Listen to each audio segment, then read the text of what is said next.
Hello guys, welcome to Phoenix What If. So in this video, we will see, what if Naruto became the dragon god and fell in love with Mirajane Strauss? If you enjoy these kinds of stories, don't forget to show us some love by hitting the like button and subscribing to the channel. Your support means the world to us. Now, let's start the story. Chapter 1. A Roar Across Worlds. The very concept of air had ceased to exist. In its place was a crushing, sterile void that hummed with a power so immense it felt like the universe holding its breath before a scream. Kagaya Otsutsuki, the rabbit goddess, progenitor of chakra, floated with the serene arrogance of a being who considered reality her personal canvas. Her Byakugan eyes, pearlescent and devoid of emotion, SC. And the two figures below her, the final, defiant strokes of color in a world she intended to wash white. Naruto Uzumaki felt the weight of that gaze, a pressure that was more than just her divine power. It was the crushing burden of a world's hope. Beside him, Sasuke Uchiha stood as his perfect contrast, a silhouette of grim determination against Naruto's blazing sun-like aura. The Sage of Six Paths, power thrummed within them, a legacy gifted to end a cycle of hatred, but here, at the precipice of oblivion, it felt like a flickering candle against a hurricane. A vibration, deep and resonant, echoed not in their ears but in their very souls. It was a tremor from outside the confines of Kagaya's dimension, a celestial observation. Naruto glanced at Sasuke, whose Rinnegan was narrowed, the spiraling Tomo locked in a frantic search for the source. Sasuke felt it too. This wasn't Kagaya. This was something else. Something ancient and impossibly vast. It's now or never, Naruto. Sasuke's voice was a razor's edge, slicing through the oppressive silence.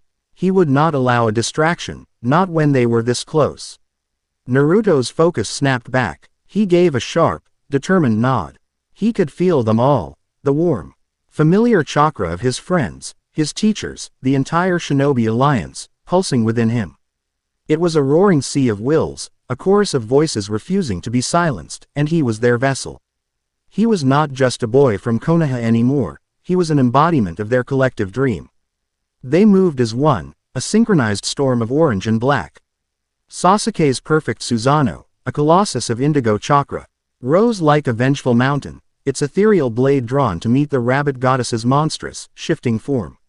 Simultaneously, Naruto, cloaked in the golden fire of Six Paths Sage mode, became a living meteor. A beacon of raw, untamed life against Kagaya's sterile, world-ending power. The collision was an apocalypse in miniature. Dimensions warped and shattered around them.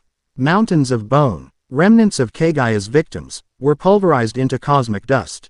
The fabric of their reality groaned, stretched to its breaking point by the sheer force of their wills. Kagaya, for all her godhood, was a being of singular, overwhelming force. Naruto and Sasuke were a duality, a perfect storm of light and shadow, creation and destruction, a concept her divine but narrow mind could not fully grasp. Forced onto the defensive, Kagaya's placid mask finally cracked. With a silent shriek, she unleashed a volley of all-killing ash bones, gray lances of absolute annihilation that promised not just death, but utter erasure from existence. Sasuke's Susanoo intercepted the volley, the indigo construct groaning and cracking under the strain, but it held. It was the opening they had been waiting for. Now, Naruto's voice was the roar of nine-tailed beasts combined, a sound that shook the very foundations of the dimension. They shot forward, two comets on a collision course with a goddess. On their palms, the sun and moon seals bestowed by Hagoromo glowed with an intensity that threatened to burn reality itself. This was the final move. The Six Paths, Chibaku Tensai. The jutsu that had once sealed the 10 tails, now repurposed to imprison its master. But as their hands closed in, the silent, watching presence finally acted. It descended not with malice, but with purpose. A force so far beyond chakra that it defied comprehension. It was the raw, untamed power of a reality built on different laws, a different truth. It was the very essence of creation, of life in its most primal, draconic form. And it was drawn to Naruto. It was drawn to the swirling vortex of life energy within him, the indomitable will that had defied fate, the boy who had befriended the very manifestations of hatred. It was as if a god, weary of its own solitude, had found the perfect companion, the perfect vessel. A shimmering, Iridescent tear ripped through the space between them and Kaguya. It was not a portal to another of her dimensions, but a raw wound in the skin of reality itself, a fissure that bled colors and energies Naruto's world had never known. From within it, a river of pure, liquid gold surged forth, a power so dense, so ancient, that it made the chakra of the 10 tails feel like a child's sparkler. The golden torrent ignored Kaguya. It ignored Sasuke. It poured itself into Naruto. The pain was a supernova igniting in his soul. It wasn't the pain of injury, but the agony of being fundamentally unmade and remade in the same, violent instant. Every cell screamed as it was broken down. Every strand of his DNA rewritten by a divine, draconic code. His chakra coils, expanded to their absolute limit by the sage's power, were shattered and instantly reforged into conduits for this impossible energy. The tailed beasts roared within him, not in protest, but in absolute, primal awe. One by one, their chakra was not absorbed, but integrated, their individual consciousnesses becoming part of a new divine whole. Kurama, the 9-tailed fox, his oldest and most cantankerous friend, let out one final, thunderous roar that was both a solemn farewell and a triumphant salute, his vast crimson chakra dissolving into the golden flood. Naruto's world dissolved into a maelstrom of light and sound. He was a passenger in his own body, witnessing his own apotheosis. He heard roars that shook the foundations of space-time, and slowly, horrifyingly, realized they were coming from him. He felt his connection to his world, the anchor of his friend's chakra, snap like a frayed rope. The last thing he saw through the blinding, golden haze was Sasuke's single, wide Rinnegan, the Tomo spinning in utter, uncomprehending shock. Then the light consumed everything. The dimensional rift, its purpose fulfilled, snapped shut with a deafening implosion. But it did not leave empty-handed. It took Naruto with it, pulling his transformed body into the unknown. The backlash of its closure sent a shockwave through the dimension, blasting Kaguya away and disrupting the half-formed sealing jutsu. The final battle for the fate of the shinobi world had ended not with a victory or a defeat, but with an enigma. Naruto Uzumaki was simply gone. The first sensation to pierce the white-hot void of his transformation was pain. Not the soul-shattering agony of his rebirth, but a deep, resonant ache. The kind that settles in your bones after a battle that has pushed you past every conceivable limit. Then came the sense, so alien and yet so wonderfully real, damp, rich earth, the sharp, clean fragrance of pine. The cloying sweetness of a dozen different flowers he had never seen. The air itself felt different. In his world, the air was saturated with chakra, a thin, our present energy he had always taken for granted. This air was thick, heavy, and thrumming with an energy that felt wilder, more chaotic, yet intoxicatingly alive. Naruto's eyelids, feeling like leaden weights, fluttered open. Above him, a dense canopy of emerald green leaves formed a mosaic against a brilliant blue sky. Sunlight streamed through in dappled, shifting patterns, dancing across the forest floor. He pushed himself up onto his elbows, his body protesting with a groan. It felt both impossibly heavy and yet imbued with a strange, new lightness, as if his muscles were now woven from something far denser and more powerful than flesh and blood. He looked down at his hands.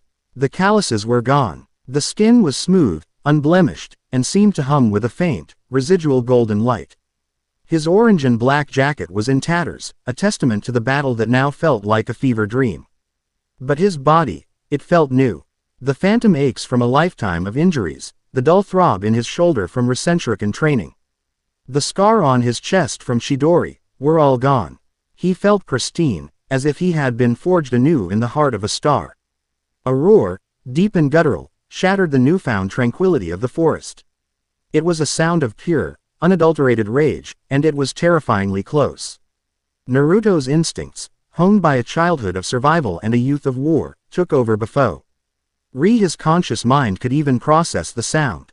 In a single, fluid motion, he was on his feet, his body moving with a speed and grace that felt both familiar and utterly alien.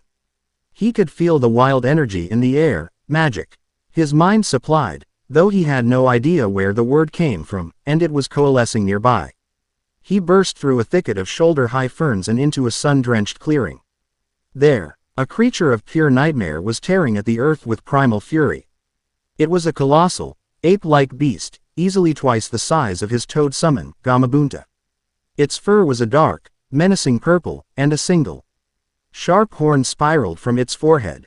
Its eyes glowed with a malevolent red light, and it was in a full-blown frenzy, its massive fists gouging craters in the forest floor.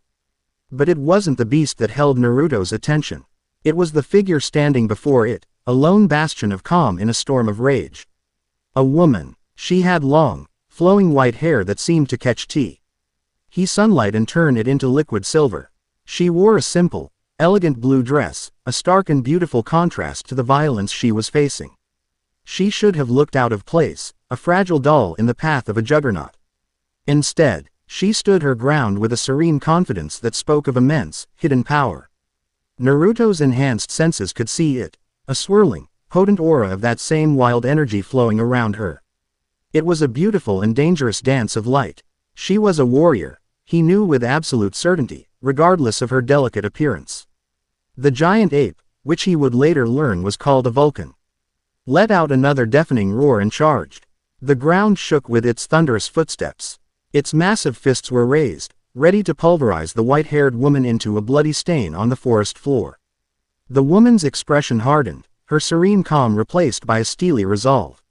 A soft, purple light began to emanate from her body, her own power rising to meet the challenge. She was preparing to fight. She was preparing to die. But she didn't have to. Naruto didn't think. He didn't weigh the odds or formulate a strategy. He simply acted. One moment, he was at the edge of the clearing, a silent observer. The next, he was a golden blur, appearing between the woman and the charging beast as if he had simply willed himself there. There was no puff of smoke from a substitution. No flicker of movement from a high-speed technique. He just moved, as if the space between 2 points was a suggestion he had chosen to ignore. He raised a single, open hand to meet the Vulcan's charge. The impact was a cataclysm. A silent shockwave of pure, kinetic force erupted from the point of contact, tearing up the ground in a perfect circle around him and blasting a hurricane of wind through the clearing. The trees bent as if in a typhoon, and the white-haired woman was thrown back, her feet skidding through the dirt, her eyes wide with utter, stupefied disbelief. The Vulcan, a creature whose physical strength could shatter mountains, was stopped dead. Its continent-sized fist was pressed harmlessly against Naruto's calm, steady palm. The beast's red eyes, which had been burning with mindless rage, now flickered with confusion, then dawning, primal fear. It was the look of a force of nature that had just collided with a law of physics. Naruto felt the power inside him, the sleeping dragon, stir. It was a primal, possessive instinct, an overwhelming urge to assert his dominance, to declare his presence in this new, strange world. He clenched his fist. The sound was like 1,000 bones breaking at once. The Vulcan's massive hand, a weapon that could have leveled a village, shattered into a gruesome spray of bone shards and mangled flesh. The beast let out a high-pitched, agonized shriek and stumbled back, cradling its ruined limb. But Naruto wasn't finished. He was moving on the pure, unadulterated instinct of the divine power that now resided in his soul. He flowed forward, a golden streak of motion, and delivered a single, open-palmed strike to the Vulcan's broad chest. There was no grand explosion of chakra, no flashy, world-altering jutsu. There was only a dull, resonant thump, like a giant striking a celestial drum. The Vulcan's eyes went wide, the red glow fading into a glassy, empty stare. Its massive body went limp, all the tension, all the rage, all the life gone in an instant. It collapsed to the ground, not with a ground-shaking crash, but with the soft, final thud of a puppet whose strings had been cut. It was dead before it even began to fall. Silence, profound and absolute, descended upon the clearing. The only sound was the gentle rustling of leaves in the breeze that Naruto's arrival had created. He stood over the fallen beast, his chest heaving. Not from exertion, but from the sheer, overwhelming surge of power that was still thrumming through his veins like divine lightning. It was intoxicating. It was exhilarating. It was terrifying. What are you? The voice was soft, melodic, yet laced with a cautious tension that could snap at any moment. Naruto turned. The white-haired woman had regained her footing and was staring at him, her beautiful, sky-blue eyes wide with a mixture of awe, suspicion, and fear. Her body was tense, her magical aura now a palpable, defensive shield around her. Naruto looked from his own hand, to the dead monster.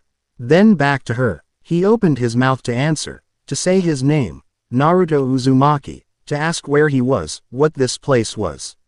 But the words wouldn't come. What could he say? His mind was a maelstrom of fragmented memories. A war, a goddess with rabbit ears, a blinding golden light, the horrified face of his best friend. He had no answers, only a gaping void where his life used to be. Now filled with a vast, draconic power that felt as much a part of him as his own heartbeat. The adrenaline from the brief, one-sided confrontation began to fade, and in its place, an exhaustion so profound it felt like it was pulling him down into the very core of the planet washed over him. The faint golden light that had been shimmering on his skin flickered and died. The world began to spin, the edges of his vision tunneling into darkness. His legs gave out. He collapsed. The last thing he saw before the darkness swallowed him whole was the white-haired woman rushing to his side. Her expression no longer one of suspicion, but of pure, genuine concern. Mirajane Strauss was not easily rattled. As a battle-hardened S-class mage of the Fairy Tale Guild, a woman who oust the power of the she-devil within her very soul, she had witnessed phenomena that would shatter the sanity of ordinary people. She had fought armies of dark mages, stared into the abyss of Zeref's black magic, and tamed beasts of legendary ferocity. But the man who had just materialized from thin air and obliterated a rampaging Vulcan with a casual, contemptuous touch, he was something else entirely. An anomaly, a walking paradox of gentle features and terrifying, godlike power. The mission had been simple, almost insultingly so for a mage of her caliber. A request from a nearby village. To deal with a Vulcan that had wandered too close to their logging routes. She had taken it as a welcome excuse to escape the boisterous, chaotic confines of the guild hall for a day, to breathe in the peace and quiet of the East Forest. That peace had been irrevocably shattered by the stranger's arrival. His clothes were bizarre, the tattered remains of some kind of orange and black uniform. His hair was the color of a brilliant sunrise, and his eyes, in the brief moment he had looked at her before the fight, were a blue so deep and vibrant they seemed to contain the sky itself. And those strange, whisker-like marks on his cheeks gave him a feral, fox-like appearance that she found strangely endearing. But his power, Mirajane had never felt anything like it in her life. It wasn't the familiar ebb and flow of Ethernano, the magical particles that permeated their world and were the source of all mages' power. This was something else, something more fundamental, more primal. It felt like the very life force of the planet had been condensed into a single being and given a dragon's fury. When he had struck the Vulcan, she hadn't just seen the physical result, she had felt it. A wave of pure, unadulterated dominance had washed over the clearing, a silent, psychic roar that had not just killed the beast, but had cowed its very soul. And now, he lay unconscious at her feet, his breathing deep and even. The terrifying, oppressive aura of power had receded completely, leaving behind a presence that felt surprisingly gentle. Harmless, even. He looked so young, no older than her own sister, Lizana. She knelt beside him, her instincts as a powerful mage at war with her innate, nurturing kindness. The logical part of her brain, the part that had earned her the rank of S-class, aimed that this man was an unknown variable of catastrophic potential. He was a power source that did not conform to the known laws of their world. Her duty was to report him to the Magic Council, to let them handle this unprecedented situation. But her heart, the heart of the Mirajane who had long ago sealed away her she-devil persona in favor of a gentle smile and a helping hand for her guildmates, saw something entirely different. It saw a boy, lost and alone in a world that was not his own. It saw the profound exhaustion etched onto his face, the lingering pain in the tight set of his jaw. It saw the way he had moved to protect her, a complete stranger, without a single moment of hesitation. He was not a monster. He was a mystery, and if there was one thing the mages of Fairy Tale loved more than a good brawl, it was a good mystery. With a soft sigh, she made her decision. The council and their bureaucratic nonsense could wait. This boy needed help. He needed a warm bed, a hot meal, and probably a change of clothes. With surprising ease, she gathered him into her arms.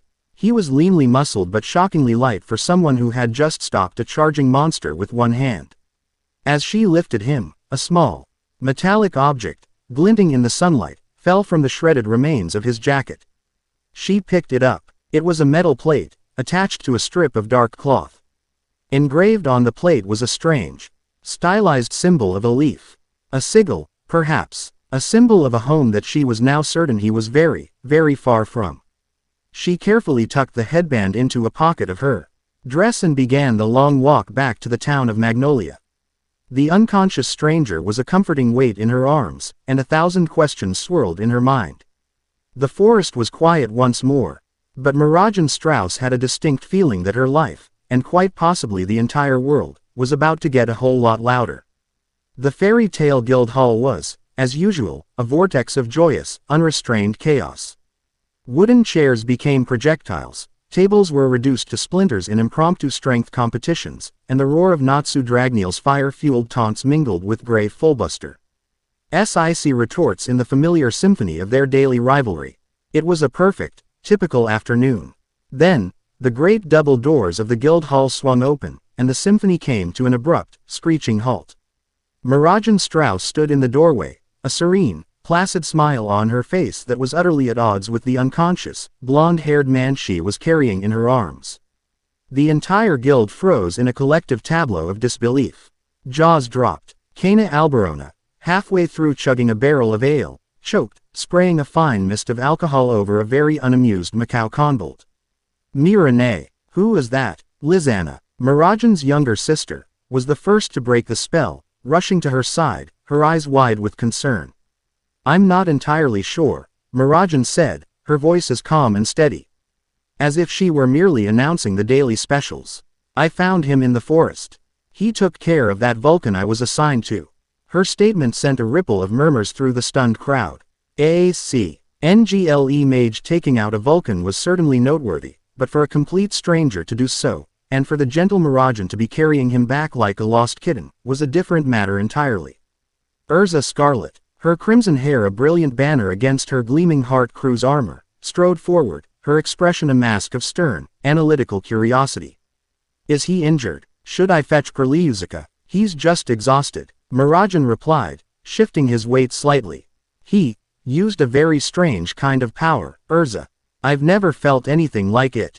At the mention of a new, strong power, Natsu's eyes lit up with a familiar, battle-hungry fire. Is he strong? He smells weird. I wanna fight him. Natsu, for the love of Mavis, he's unconscious, Lucy Heartfilia, the guild's long-suffering celestial spirit mage, groaned, yanking the dragon slayer back by his signature checkered scarf. From his customary perch on the second-floor balcony, a small, wizened figure looked down, his usually nd fatherly eyes now sharp and intensely perceptive. Master Makarov Drayar, the third guild master of fairy tale, had seen more in his long life than most could ever imagine. He had felt it earlier, a bizarre, powerful ripple in the world's ethernano, a surge of energy so alien it had made the hairs on his arms stand on end. It had flared to life in the East Forest and then vanished. And now, it seemed, the source of that disturbance had been hand-delivered to his doorstep. Bring him to the infirmary, Mirajane. Makarov's voice, though not loud, carried an authority that instantly silenced the renewed chatter. We will figure out who our mysterious guest is when he wakes up. As Mirajane carried Naruto towards the infirmary at the back of the hall, a palpable wave of dark, malevolent energy washed over the town of Magnolia. It was a suffocating pressure, a psychic chill that made the very air feel heavy and cold.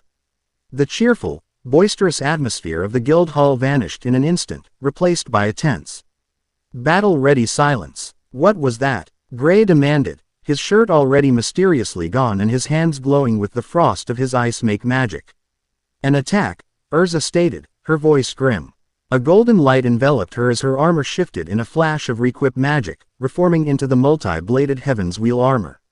Outside, the sounds of celebration were replaced by screams of terror.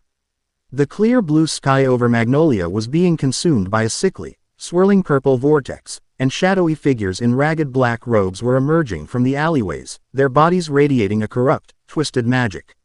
At their head stood a man with a cruel, mocking sneer, his eyes glowing with the same malevolent energy that was choking the town. Fairy tale. The man's voice boomed, magically amplified to echo through the streets. Your pathetic reign of sentimental foolishness is over.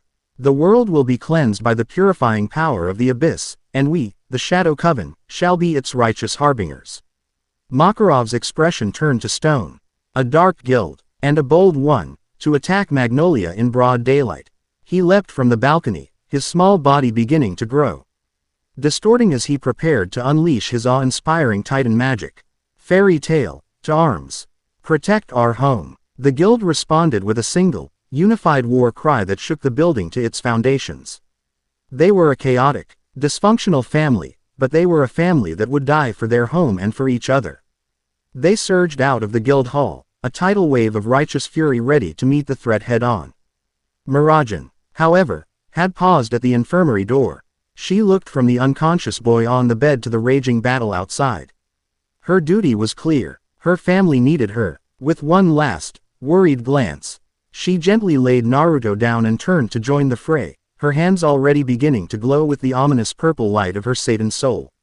But as she reached the guild's main entrance, a blinding, golden light erupted from the infirmary.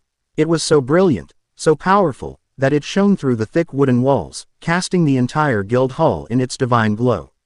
A presence that dwarfed the dark guild's malevolent aura and made it feel like a child's tantrum, washed over the entire town. It was the same power she had felt in the forest, but magnified 100-fold. It was the roar of a dragon, the light of a sun, the unassailable will of a god. The infirmary doors were blasted off their hinges, reduced to splinters by the sheer force of the released energy. And in the doorway, Naruto stood. He was wreathed in a blazing, golden aura that flowed around him like a liquid cloak.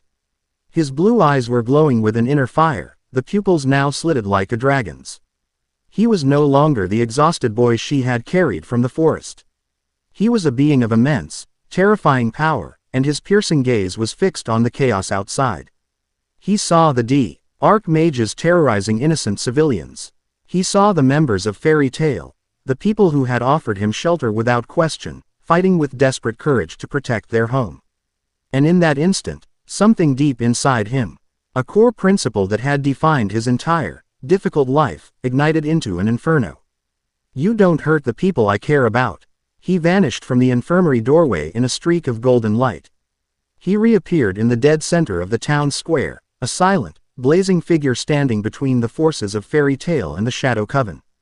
The leader of the Dark Guild, who had been gloating over a fallen Natsu, froze, his cruel sneer melting into an expression of shock and dawning fear. Who in the abyss are you supposed to be? The dark mage snarled, trying to regain his bravado.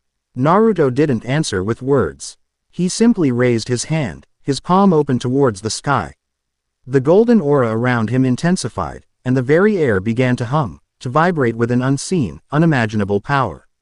The fighting stopped. The members of Fairy Tail, even Makarov in his giant form, stared, mesmerized by the incredible display of energy. What is he doing? Lucy whispered in awe, shielding her eyes from the brilliant light. Mirajane, standing at the guild's entrance, watched with a bated breath. She knew, with a certainty that chilled her to the bone and thrilled her to her very soul, that she was about to witness something that would change their world forever. Naruto closed his eyes for a fraction of a second, and a single, guttural word, a word from a language no one in Earthland had ever heard, escaped his lips. It was a word of power, a name, a command. It was a dragon's roar shaped into a human sound. Then, he brought his hand down. It wasn't an attack, it was a declaration. A wave of pure, concussive will, invisible but overwhelmingly powerful, erupted from him in all directions. It was not destructive like Natsu's fire, nor was it elemental like Gray's ice. It was a wave of absolute, divine authority. When the wave washed over the dark mages of the Shadow Coven, their twisted magic, their corrupt, malevolent energy, was simply extinguished. Snuff. Fed out like 1,000 candles in a hurricane. Their spells dissipated into nothingness.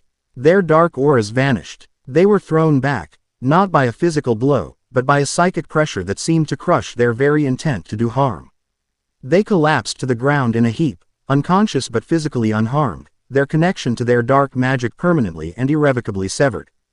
The re-invading force was neutralized in a single, silent, breathtaking instant.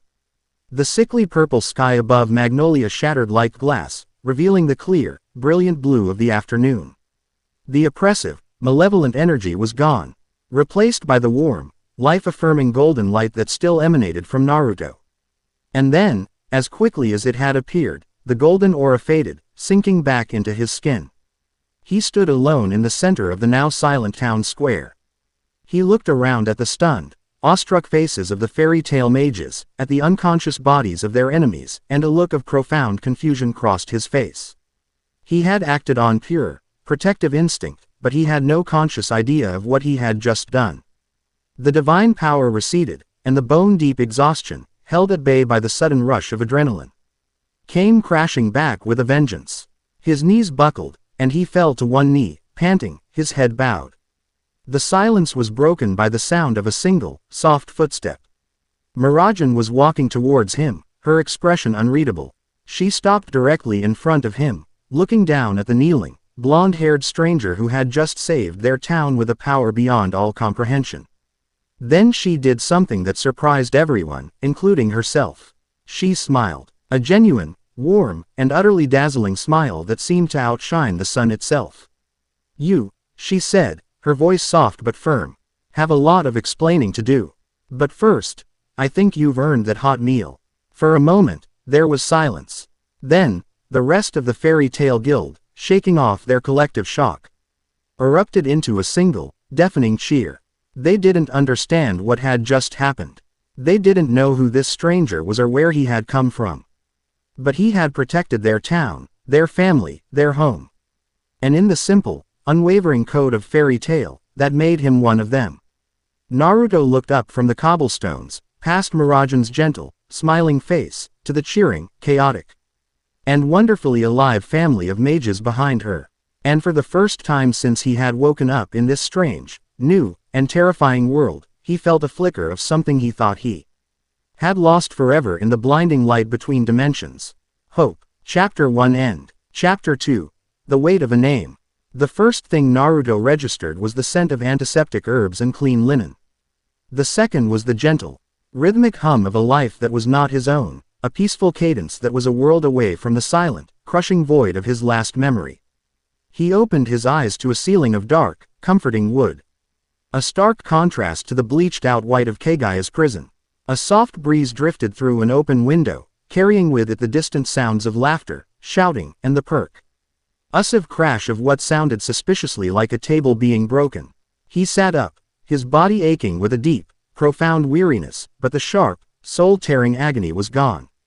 The golden power that had consumed him was now a quiet, sleeping giant within his core, a vast ocean where his familiar sea of chakra had once been. He looked down at his hands, flexing his fingers. They felt like his own, yet fundamentally different, imbued with a strength that had nothing to do with muscle and everything to do with the divine fire that had reforged him. "You're awake." The voice was soft, melodic, and instantly recognizable. He turned to see the white-haired woman from the forest sitting in a chair by his bedside. She wore a simple pink dress now, and the guarded, cautious tension in her posture was gone, replaced by a gentle, welcoming smile. A bowl of steaming soup sat on the nightstand beside him, its savory aroma making his stomach rumble with an intensity that was startlingly human. "I figured you'd be hungry," she said, her smile widening. "You were out for the rest of the day and all through the night." She pushed the bowl slightly closer. "My name is Mirajane Strauss. It's nice to properly meet you." He stared at her, his mind a confusing jumble of images and emotions. He knew his name. He knew the faces of his friends, though they were hazy, like faces in a dream. He knew the visceral feeling of loss, a gaping wound in his chest that ached with a cold, hollow finality. But the details, the context, the how and why of his current situation, were a frustrating, impenetrable fog. "Naruto," he finally managed, his voice raspy from disuse. "My name is Naruto." Mirajane's blue eyes held his, and he saw not suspicion, but a deep, disarming empathy. "Just Naruto," he nodded, looking away. It's all I'm sure of right now." She didn't press him further. Instead, she pushed the soup into his hands. "Well, Naruto, welcome to Fairy Tale. Eat up. You've caused quite a stir. The soup was rich and hearty. And with every spoonful, Naruto felt a small piece of his strength returning. As he ate, Mirajane spoke, her voice a calming presence in the storm of his confusion. She told him about the town of Magnolia, about the world of Earth-Land, and about magic guilds. She explained that Fairy Tail was her home, her family, a place for mages who didn't quite fit in anywhere else. She spoke of them with a warmth and affection that was so genuine it made the ache in his own chest sharpen. He had had a home like that once. A village, a team. When he finished, the sounds from O.U.T. side the infirmary had reached a crescendo. Mirajane simply sighed, a sound of fond exasperation. It seems Natsu and Gray are at it again. Are you strong enough to walk? Our master would like to speak with you. Naruto nodded, swinging his legs over the side of the bed. He was dressed in a simple pair of black pants and a white t-shirt, his own tattered clothes nowhere in sight. As he stood, he felt a flicker of the immense power inside him, a current of golden energy that flowed through his limbs, washing away the last of his weariness. He felt more than ready. Mirajane led him out of the infirmary and into the main guild hall. The scene that greeted him was one of glorious, unadulterated chaos. A dark-haired man in his underwear was encased in a block of ice, while a pink-haired youth, with a feral grin and a checkered scarf, danced around him, his fists wreathed in flame. A woman in magnificent armor was calmly eating a slice of strawberry cake, seemingly oblivious to the chair. Tea flew past her head and shattered against a nearby pillar. People were laughing, drinking, and brawling with a joyous camaraderie that was infectious. It was messy, loud, and utterly, wonderfully alive. For a moment, it almost felt like home. His entrance, however, did not go unnoticed. The chaos slowly died down as, one by one, the guild members turned to look at him. Their expressions were a mixture of awe, intense curiosity, and in the case of the pink-haired brawler, a burning, almost manic excitement. So, the sleepyhead is finally awake. The fire user shouted, pointing a flaming finger at him. My name's Natsu Dragneel. You're super strong. Fight me, Natsu. Show some restraint. A stern voice commanded. The woman in armor, Urza, Naruto's mind supplied from Mirajane's earlier description, had risen to her feet. Her sharp gaze pinning Natsu in place. He is a guest of the guild. From the second-floor balcony, a tiny, wizened man looked down at him. Despite his size, he projected an aura of immense authority and surprising power. This was Makarov Drayar, the guild master. Young man, Makarov said, his voice calm but resonant, I am glad to see you are well. But as you can imagine, we have many questions. Would you please join me in my office? The master's office was a stark contrast to the chaos below. It was orderly, filled with books and maps, the air thick with the scent of old paper and wisdom. Makarov sat behind a large, oaken desk, his expression serious. Urza stood guard by the door, her arms crossed, her eyes never leaving Naruto. Mirajane stood beside Naruto, her presence a silent, reassuring support. First, Makarov began, his gaze piercing, let me thank you. You saved my children and my town from the Shadow Coven. For that, you have the eternal gratitude of Fairy Tail. Naruto simply nodded, unsure of how to respond. He had acted on instinct, nothing more. But your arrival and your methods are unprecedented, Makarov continued, steepling his small fingers. Mirajane reported that your power is not Ethernano. It is not magic as we know it. The members of the Shadow Coven were not merely defeated. The Magic Council has already sent a preliminary report. Their magic is gone, not suppressed, not blocked, erased, severed from them as if it was never there. Such a phenomenon has never been recorded. He paused, letting the weight of his words sink in. So, I will ask you plainly. Who are you, Naruto? Where do you come from? And what is the nature of your power? The questions hung in the air, heavy and demanding. Naruto looked at the three powerful mages before him. Their eyes all fixed on him, waiting. He opened his mouth, wanting to give them an answer, but all he had was the fog. I don't know, he said, the words tasting like ash. I remember my name. I remember a war. A great war. I was fighting to protect my friends, my world. There was a woman, a goddess, and then a light. A golden light. When I woke up, I was in the forest. He looked at his hands again. This power, it's new. It's not mine. Back home, I used something called chakra. The word felt familiar on his tongue, a ghost of a life he could no longer grasp. He felt a desperate need to prove he wasn't lying, to show them he was more than just the confusing, overwhelming power they had witnessed.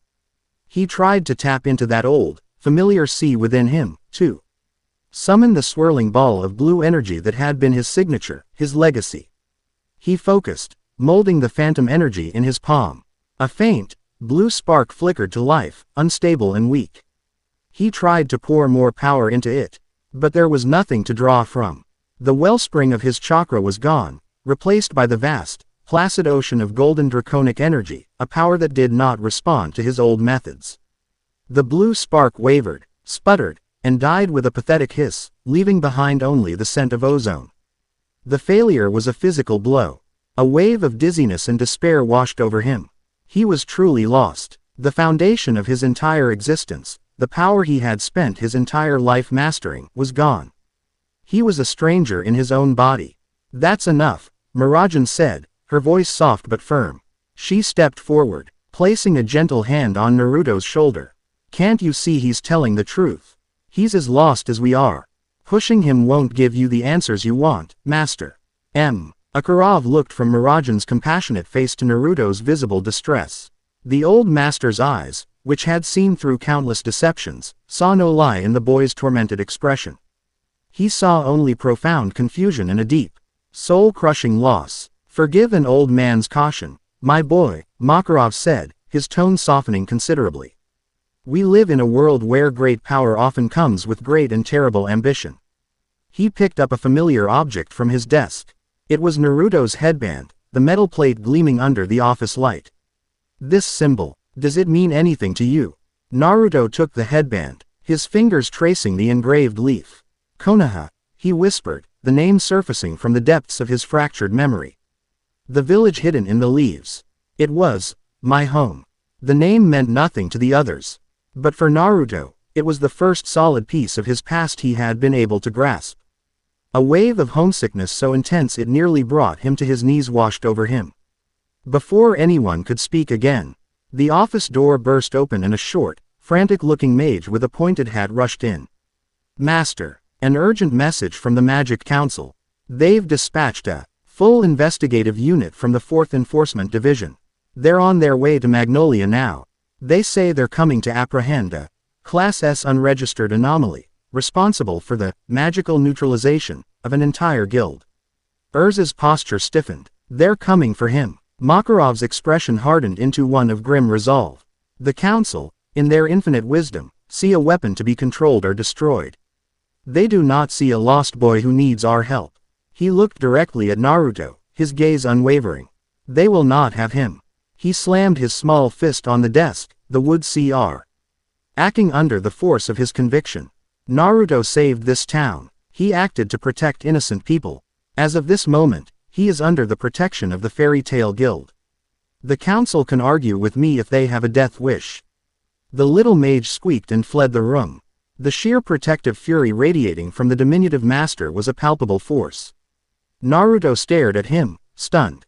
This man, who had known him for less than an hour, was willing to stand against the governing body of his entire world for him. It was a gesture of trust and acceptance so profound it bordered on reckless. It was very fairy tale. That evening, true to form, the guild threw a massive party. The official reason was to celebrate their swift victory over the Shadow Coven. The unofficial, and far more accurate, reason was that Natsu had challenged Gray to a drinking contest, and the entire guild had decided to join in. The hall was filled with music, laughter, and the sounds of celebratory destruction. Naruto sat at a quiet table in the corner, nursing a mug of water, feeling like a ghost at the feast. He was grateful for their acceptance, overwhelmed by it, even. But the joyous, chaotic energy of He guild only served to highlight his own sense of isolation. These people had a home, a family, a history. He had only a name and a power he didn't understand. Not a fan of parties. Mirajane's voice pulled him from his thoughts. She slid into the seat across from him, placing 2 plates of food on the table. She had a gentle, knowing smile on her face. It's just a lot, Naruto admitted, gesturing vaguely at the chaos. You get used to it, she said with a light laugh. Sometimes, the noise is better than the silence. Her smile faltered for just a fraction of a second, and in her eyes, Naruto saw a flicker of a deep, old pain. A shadow that she kept carefully hidden. He recognized it because he felt its twin in his own heart. The pain of loss. It's hard, he found himself saying, the words coming out before he could stop them. Trying to remember. It's like seeing faces through thick glass. I know they're important. I know I love them. But I can't reach them. Mirajane's expression softened with an empathy that was almost painful in its sincerity. Sometimes, the things we lose feel heavier than the things we have, she said softly. And sometimes, a power you don't ask for can feel like the heaviest burden of all. It was a strange, cryptic statement, but Naruto felt a profound connection in her words. She understood. She might not know the specifics of his situation, but she understood the feeling of being burdened by a part of yourself you couldn't control. Their moment of quiet connection was abruptly shattered by a loud, fiery presence. All right, I've waited long enough. Natsu Dragneel skidded to a halt in front of their table, his fist smoking and his grin wide enough to split his face. No more sitting around. You and me, Blondie. Out in the yard. Let's see what you've really got. Before Naruto could answer, the shirtless ice mage, Gray, appeared at Natsu's side. Don't be an idiot, Flame Brain. He'll wipe the floor with you. He then smirked at Naruto. But I wouldn't mind a go. I want to see what someone who can scare Mira looks like up close. A man covered in iron piercings with wild, black hair, Gajeel, the Iron Dragon Slayer, sauntered over, cracking his metal-scaled knuckles. Hi. Don't leave me out of the fun. Been a while since we had a new toy to break. The surrounding guild members quieted down, a circle forming as they all turned to see what Naruto would do. He looked at the three powerful, eager faces. A challenge. This, he understood. This was a language he knew better than any other. He felt the need to ground himself, to connect with his own body. To understand what he was capable of beyond the terrifying, instinctual flashes of divine power. A small, genuine smile touched his lips for the first time since he'd arrived. All right, he said, standing up. But, let's try not to destroy the whole town. The guild roared with laughter and approval, surging out into the large courtyard behind the guild hall. The GHT was nothing like the life or death battles of his past. It was a chaotic, exhilarating brawl. Natsu came at him with wild, powerful swings of his fire-wreathed fists.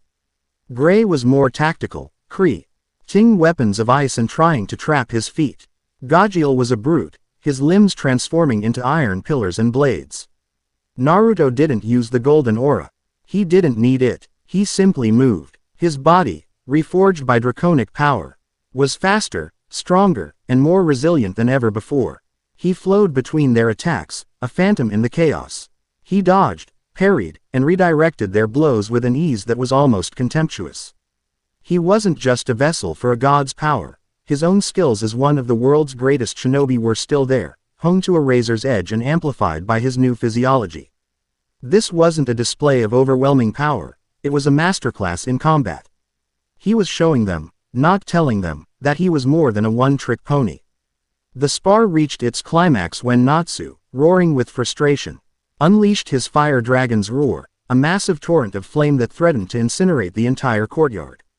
Instead of dodging, Naruto simply raised his hand. Flames parted around him as if hitting an invisible, immovable wall. He walked through the inferno, completely unharmed, his clothes not even singed. He reached Natsu, who was still gaping in disbelief, and gently caught the Dragon Slayer's flaming fist in his bare hand. The fire sputtered and died against his skin, causing him no harm. With a simple, effortless twist, he had Natsu immobilized and off balance. The courtyard fell silent. Natsu, Gray, and Gajeel stared at him, not with frustration, but with a newfound, profound respect. He had defeated all three of them without throwing a single punch.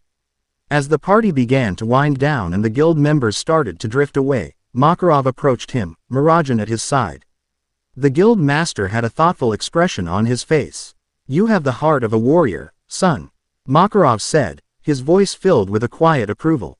"And the soul of a protector. Those are the qualities that define a member of Fairy Tail." He looked Naruto in the eye.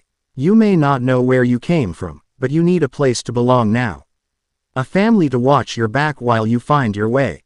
Makarov gestured to the guild hall, to the smiling faces of the people who had already accepted him. "I am offering you a home, Naruto. If you'll have it." The offer hung in the air, simple and profound. A home, a family, the two things he ached for more than anything. He looked across the courtyard at Mirajane, who was watching him, her expression soft and encouraging. In her gentle smile, he saw the promise of a new beginning. He looked back at the guild master and nodded, a single, decisive motion. A real, genuine smile spread across his face, reaching his eyes and filling them with a light that had been missing since he'd woken up in this strange, new world. "I accept." Miles away, or perhaps dimensions away, for distance had no meaning in this place, in an obsidian fortress that floated in a sea of eternal twilight, a being of immense, ancient power stirred. It had no true form, only a concentration of shadow and silence, a vortex of cosmic hunger. Erebus, the primordial god of shadow, had slept for eons, sealed away by the very dragons Naruto now unknowingly drew power from. He had felt the tear in reality. He had subtly manipulated it, hoping to draw the raw, untamed power of the Otsutsuki's final battle into his prison to use as a key. But something had gone wrong. The power, a draconic, divine energy he recognized with ancient hatred, had not come to him. It had found a vessel, a mortal boy. Now, he could feel it. A brilliant, unbearable point of light in the world of Earth-land. It was a wound in the fabric of his desired reality, a source of life and will that was anathema to his very being. A lesser shadow detached itself from the central mass, kneeling before him. "Master," it hissed, its voice the sound of crumbling stone. "Your will." Erebus's voice echoed not in the air, but in the mind of his servant, a wave of cold, absolute command. "Less than, a foreign light has tainted the mortal realm. An echo of the dragon fire that sealed me away. It is a beacon of defiance in the silence I crave. Find it. Find the vessel that contains it. Extinguish the light. Bring me its heart. Greater than." The shadow bowed low. "It will be done, master." Erebus turned his non-existent gaze back towards the distant, shining beacon that was Naruto. He did not see a boy. He did not see a hero or a warrior. He saw a key, a power source that, once consumed, would not only shatter his prison but allow him to finally plunge this vibrant, noisy world into the perfect, eternal peace of absolute nothingness. The game had a new piece on the board, and he would enjoy taking it. Chapter 2 End. Chapter 3. The First Mission and the Black-Winged Herald. The Cha-os of Fairy Tail was a surprisingly easy rhythm to fall into. For Naruto, whose life had been a frantic, desperate climb from outcast to hero, the guild's brand of mayhem felt less like disorder and more like the constant, reassuring heartbeat of a living, breathing family. He discovered that Natsu's challenges to fight were his version of a handshake, that Gray's stoic insults were a sign of grudging respect, and that Urza's strict demeanor hid a fierce, almost maternal protectiveness for her comrades. He spent his first few days as an observer, a quiet ghost in their boisterous home. He sparred, his movements fluid and precise, a dance of skill against their raw, magical power. He learned to anticipate the wild, unpredictable arc of Natsu's fire, the sharp, creative geometry of Gray's ice, and the overwhelming, beautiful force of Urza's requips. In turn, they learned that he was more than the cataclysmic power they had witnessed in the town square. He was fast, impossibly so. He was strong, able to catch Gajil's iron fists without flinching. And he was smart, his battlefield instincts honed to a preternatural sharpness that often allowed him to end a spar before his opponent even knew it had begun. But the moment that truly anchored him, that transformed him from a protected guest into a true member of the family, was quiet and devoid of any spectacle. It happened on his third morning. The guild hall was in its usual state of post-breakfast pandemonium when Mirajane beckoned him over to the bar, her smile as warm and inviting as the morning sun.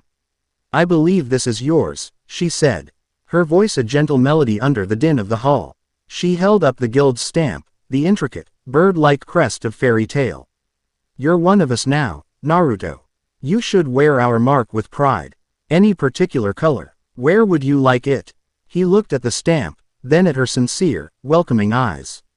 This was more than just a symbol. It was a promise, a declaration. It was everything he had ever fought for in his old life, offered to him freely in this new one. Orange, he said without hesitation, the color of the jumpsuit he'd worn, like a defiant banner against a world that had once scorned him. And on my right shoulder. Mirajane nodded, her smile softening. She gently took his arm, turning it so his shoulder was exposed.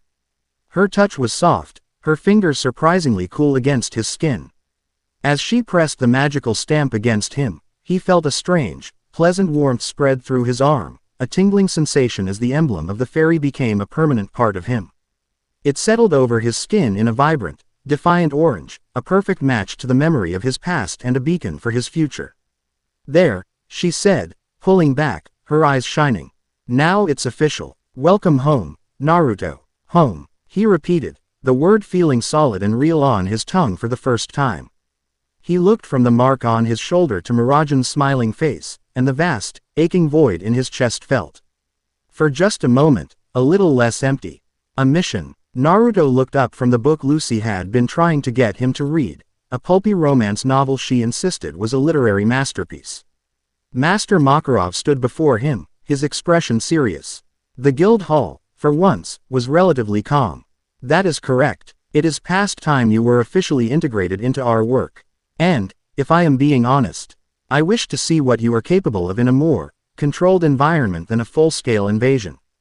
The mission request form lay on the table between them.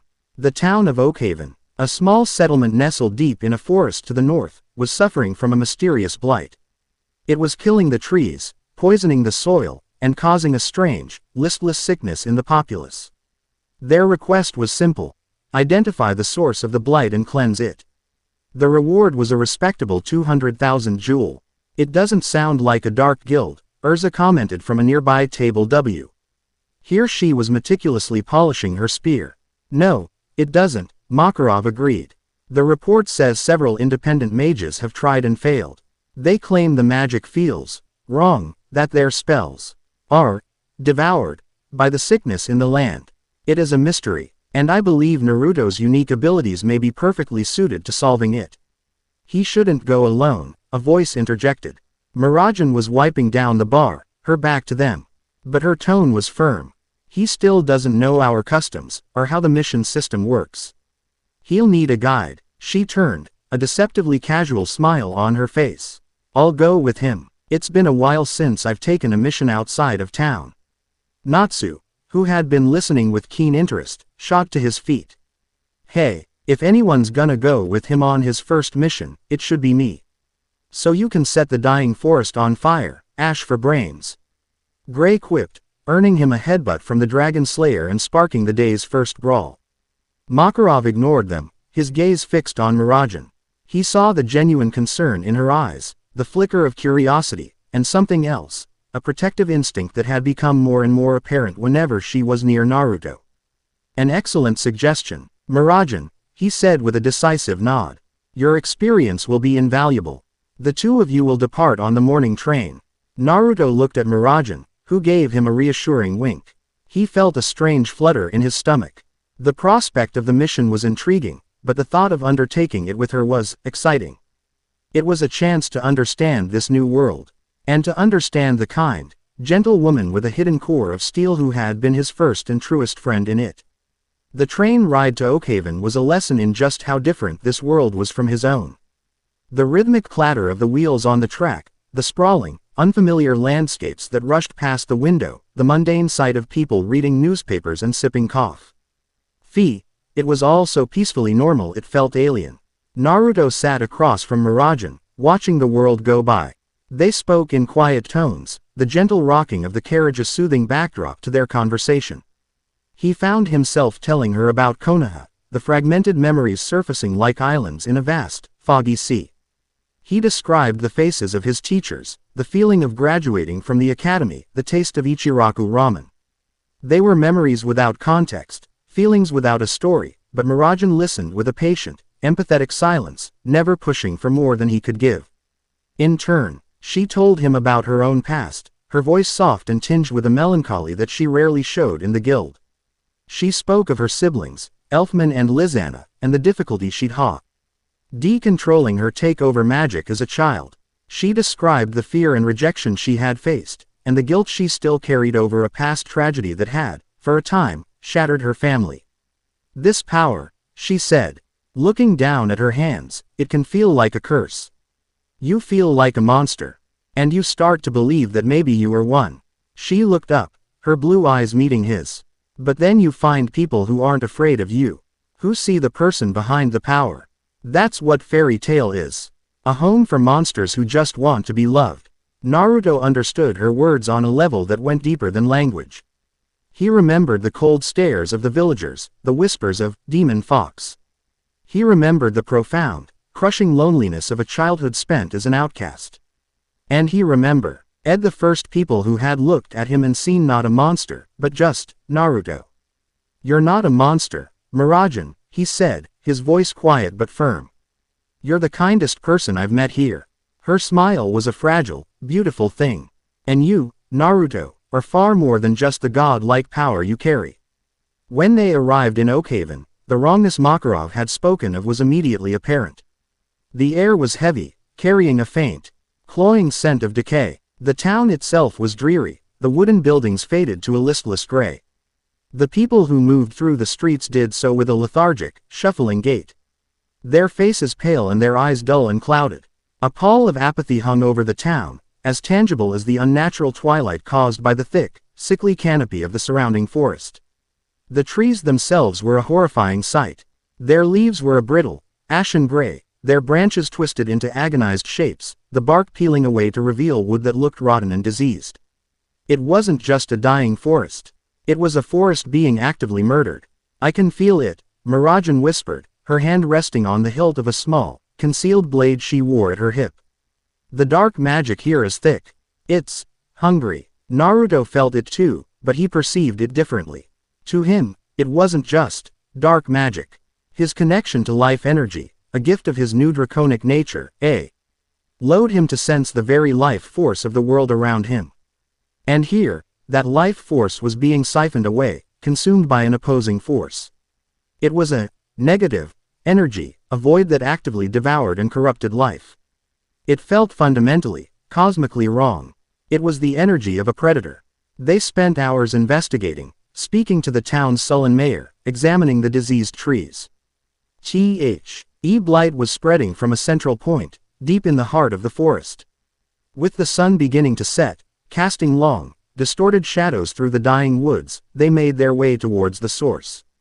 The oppressive feeling grew stronger with every step, the air becoming colder, the silence deeper. Soon, they found themselves at the mouth of a dark, gaping cave, from which the corrupting energy flowed like a foul river. This is it, Mirajane said, her body now glowing with a faint purple aura as she prepared herself for a fight. Whatever is doing this is in there. Naruto nodded, his own senses on high alert. The life-draining energy was so concentrated here it made the hairs on his arms stand up. They entered the cave, their footsteps echoing in the unnatural silence. The cavern opened into a large, circular chamber. In the center, a jagged shard of what looked like solidified shadow, a crystal of pure blackness, pulsed with a sickening, anti-light. It was the source of the blight, a cancer embedded in the heart of the earth, and it was draining the life from everything around it.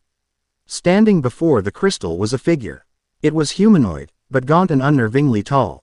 It was clad in tattered black robes that seemed to drink the light, and from its back sprouted a pair of magnificent, yet terrifying, wings made of midnight black feathers. Its face was pale and serene, but its eyes held a chilling emptiness. Like two holes burned into reality. An aura of absolute cold and profound silence radiated from it. So, the being's voice was not a sound, but a thought that wormed its way directly into their minds, a whisper of crumbling stone and forgotten graves. The noisy children of the light have come to investigate the coming peace. Who are you? Mirajane demanded, stepping in front of Naruto as her body began to shift and contort, the purple light around her intensifying. What have you done to this land? The being turned its empty gaze upon them. It looked at Mirajane with disinterest. But when its eyes fell on Naruto, they widened almost imperceptibly. A flicker of something, recognition, hunger, and revulsion, passed through its serene facade. "I am Kalis, a humble herald of the true master," the voice whispered in their minds. "I prepare the way for the great silence, the perfect, beautiful peace of absolute nothingness. This world is a flaw, a cacophony of pointless struggle. My master will correct it." He gestured to the pulsating crystal. "This spire is a key, a small song to awaken him from his unjust slumber. And this land's fleeting fey is the paltry price for its construction." "You're insane," Mirajane snarled, her transformation completing in a flash of demonic power. Where she had stood, there was now a lithe, powerful demon with large, bat-like wings, a whip-like tail, and a gaze that promised swift and terrible retribution. This was her Satan's soul, Citri. "Your peace is nothing but death. And fairy tale won't stand for it." With a demonic shriek, she launched herself at Kalis, a blur of purple fury. The battle that followed was a clash of two opposing absolutes. Mirajane was a whirlwind of destructive demonic energy, her attacks powerful enough to shatter the very stone of the cavern. Kalis, however, didn't seem to fight in a conventional way. He flowed and shifted, his form becoming semi-corporeal shadow. He didn't block her attacks so much as let them pass through him, reforming an instant later. His own attacks were insidious. He wielded silence itself as a weapon, sending waves of it that deadened the senses and muffled Mirajane's demonic roars. He commanded the shadows, shaping them into sharp, grasping tendrils that sought not to wound, but to ensnare and drain. Naruto watched, his mind working with lightning speed. He analyzed the fight, the flow of energy. Mirajane was overwhelmingly powerful, a true force of nature. But Kalis was her perfect antithesis. Her demonic power, for all its destructive fury, was still a form of life energy. It was passionate, chaotic, and alive. Kalis's power was the absence of that. Every blow she landed seemed to cost her more than it cost him, her vibra. NT energy dissipating into his silent void. She was fighting a black hole. As he had foreseen, Kalis gained the upper hand. With a final, chilling whisper, he unleashed a torrent of living shadow that overwhelmed Mirajane's defenses. The tendrils wrapped around her, tightening, not crushing her, but extinguishing her demonic aura like water on a flame. She cried out, more in frustration than pain, as her powerful Citri form flickered and died, leaving her weakened and trapped in the grasping darkness. "Your fire is loud and pointless," Kalis's voice echoed, his empty eyes turning to Naruto. "Just like the stolen fire you carry. Abomination." He looked at Naruto with a zealous hunger. "The master felt your light. An echo of the dragon fire that imprisoned him. It is a flaw, an error, and I will correct it. Your power will serve as a much grander key than this pathetic forest." Seeing Mirajane, his first friend, his guide, helpless and in danger, ignited a fire in Naruto's soul. The sleeping dragon within him awoke, not with a roar of mindless instinct, but with a cold, focused, and absolute rage. "Get your hands off her." His voice was quiet, but it resonated with a power that made the very air in the cavern vibrate. The golden draconic energy erupted from him, but this time it wasn't a blind, concussive wave. It was a controlled, searing torrent of pure, unadulterated life. The oppressive silence of Kalis's magic was shattered by a sound like 1,000 suns igniting at once. The dying, gray cave was flooded with a warm, revitalizing golden light. The very rock seemed to sigh in relief. The shadow tendrils holding Mirajane didn't just retract, they evaporated, unmade by a power that was their fundamental opposite. Kalis staggered back, his hand raised to shield his face as if from a physical blow. "This is not an echo." His mind voice shrieked, laced with genuine shock and fear for the first time. "This is the source, the prime anathema." Naruto moved. He didn't run. He simply flowed through the space between them, a golden comet of righteous fury. The Herald's shadow magic, which had so easily neutralized Mirajane, was utterly useless. The shadows receded died before Naruto's aura could even touch them. He ignored Kalis completely. His focus was on the pulsating black crystal. He reached out and placed his hand flat against its cold, life-draining surface. The effect was instantaneous and violent. The shadow spire, a conduit for the essence of nothingness, was touched by the raw, untamed essence of creation. It couldn't coexist. The crystal screamed, a high-pitched Psychic shriek of agony. Cracks of golden light spread across its black surface.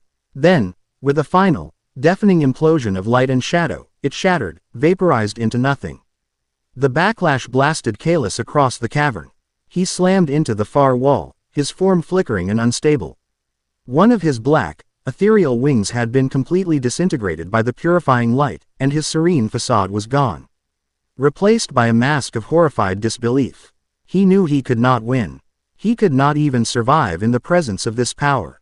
The master sees you now, little dragon, his final, chilling promise hissed through the cavern as his body dissolved into a final, fleeing shadow.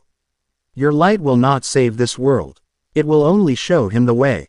The herald was gone. The oppressive energy vanished, and the golden aura around Naruto slowly receded, leaving him panting, the expenditure of such focused, pure energy leaving him drained and trembling.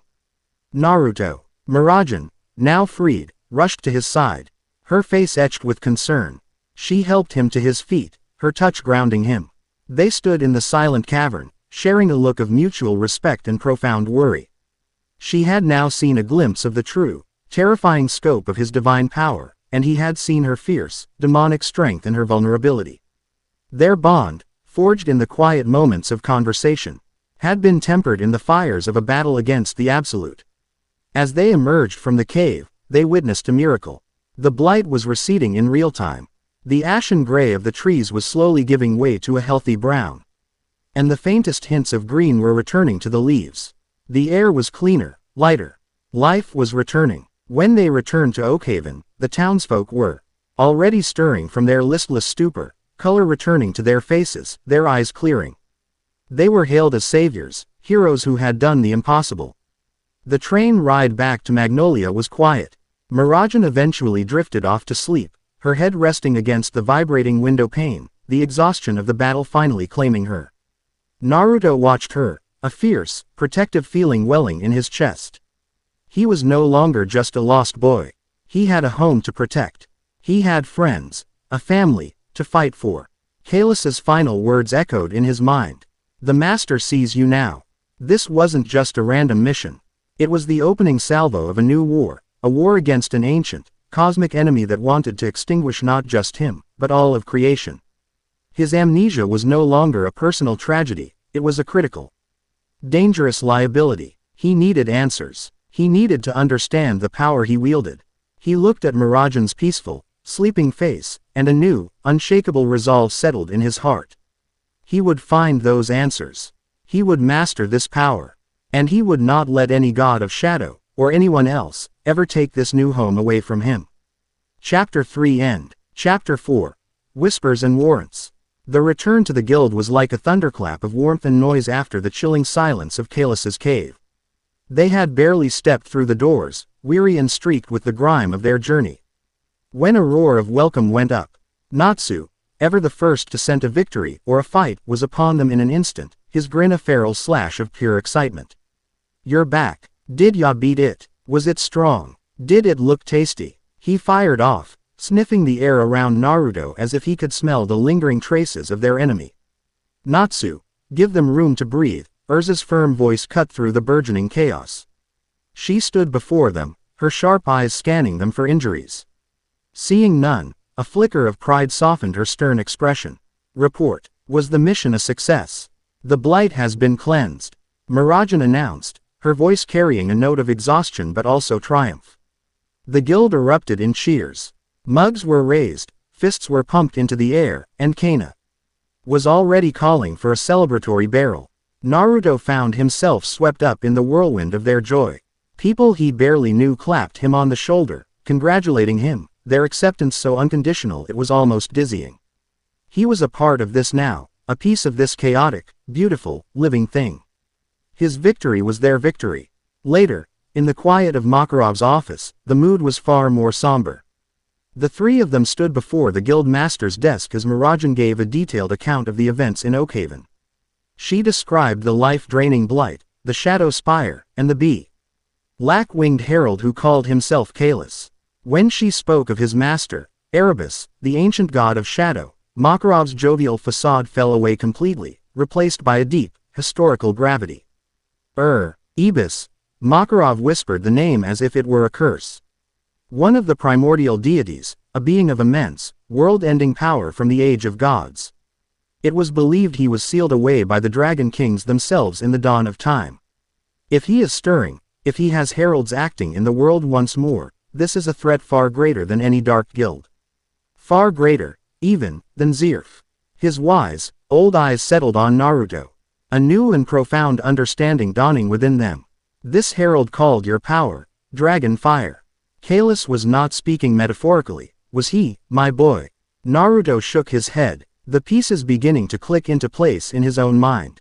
The raw, instinctual power, the slitted pupils, the roars he sometimes felt tearing at his throat. I think I inherited something, he admitted, his voice low. When I came to this world, a power, a draconic power, it chose me. Or forced itself on me. I'm still not sure which. Makarov leaned back in his chair, the wood groaning under the weight of his thoughts. A dragon god, he murmured, more to himself than to them. A human vessel for the power of a dragon god. A power capable of directly opposing a primordial entity of darkness. He looked at Naruto, his gaze intense. Your arrival in our world was no accident, Naruto. It seems you have been cast as a player in a game far older than any of us. The weight of that revelation settled heavily in the room. Naruto was no longer just a boy who had lost his way home.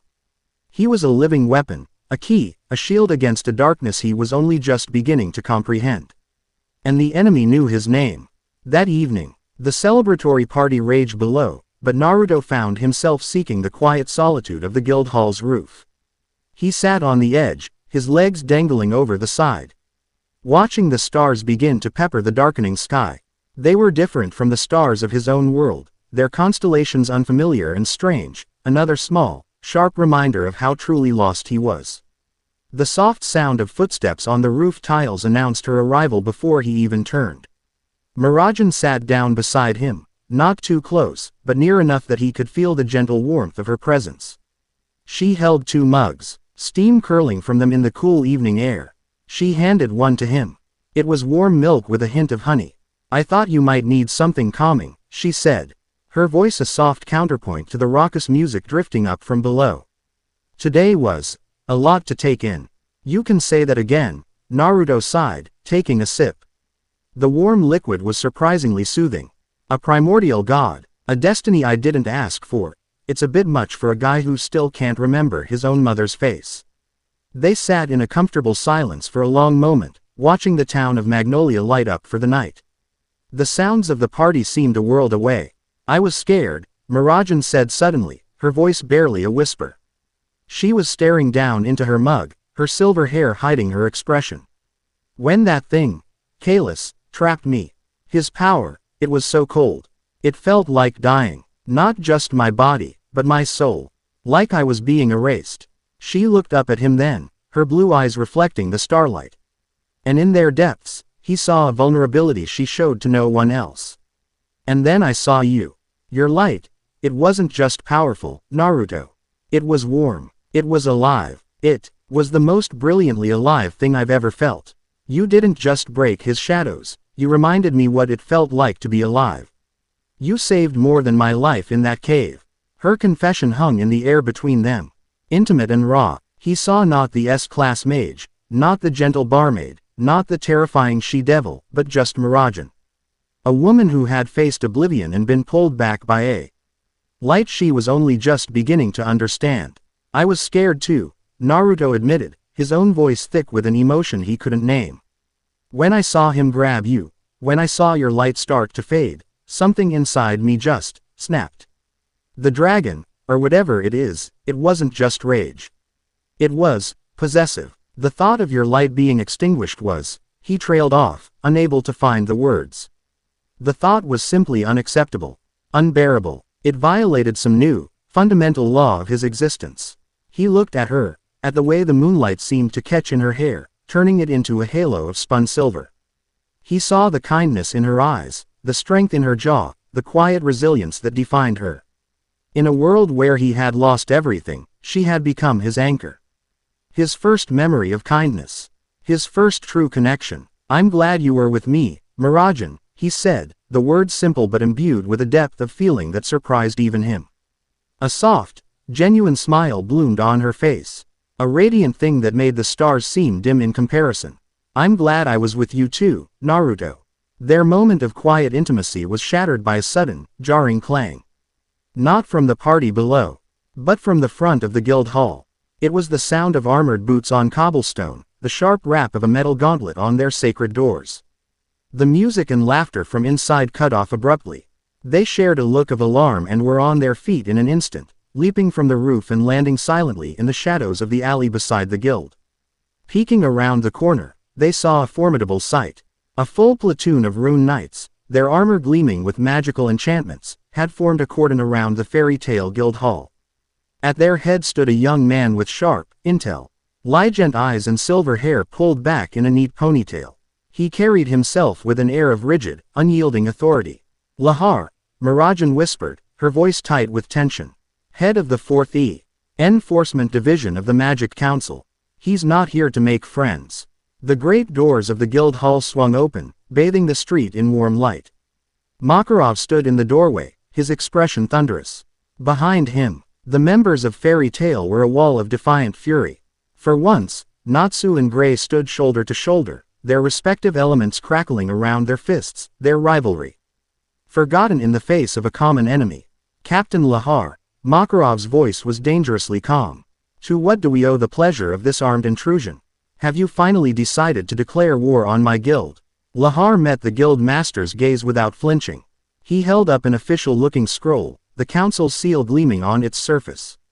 "By order of the Magic Council of Fury," he announced, his voice ringing with legal authority. "I am here to take into custody the unregistered anomaly known as Naruto. He is to be detained for questioning regarding the unsanctioned use of unknown magicka. ND the magical neutralization of the Dark Guild, Shadow Coven." He unrolled the scroll. It was a warrant. A low growl rumbled through the assembled Fairy Tail mages. Urza stepped forward, her armor shifting into the adamantine barrier. A clear statement of her intent. "You will do no such thing," she said, her voice like steel. "Naruto is a member of this guild. He is under our protection. To take him, you will have to go through all of us." Lahar's expression didn't change. He was a man of law, of order. Fairy Tail's chaotic emotions were irrelevant to him. "Resisting the council is a treasonous offense, Titania. I would advise against it.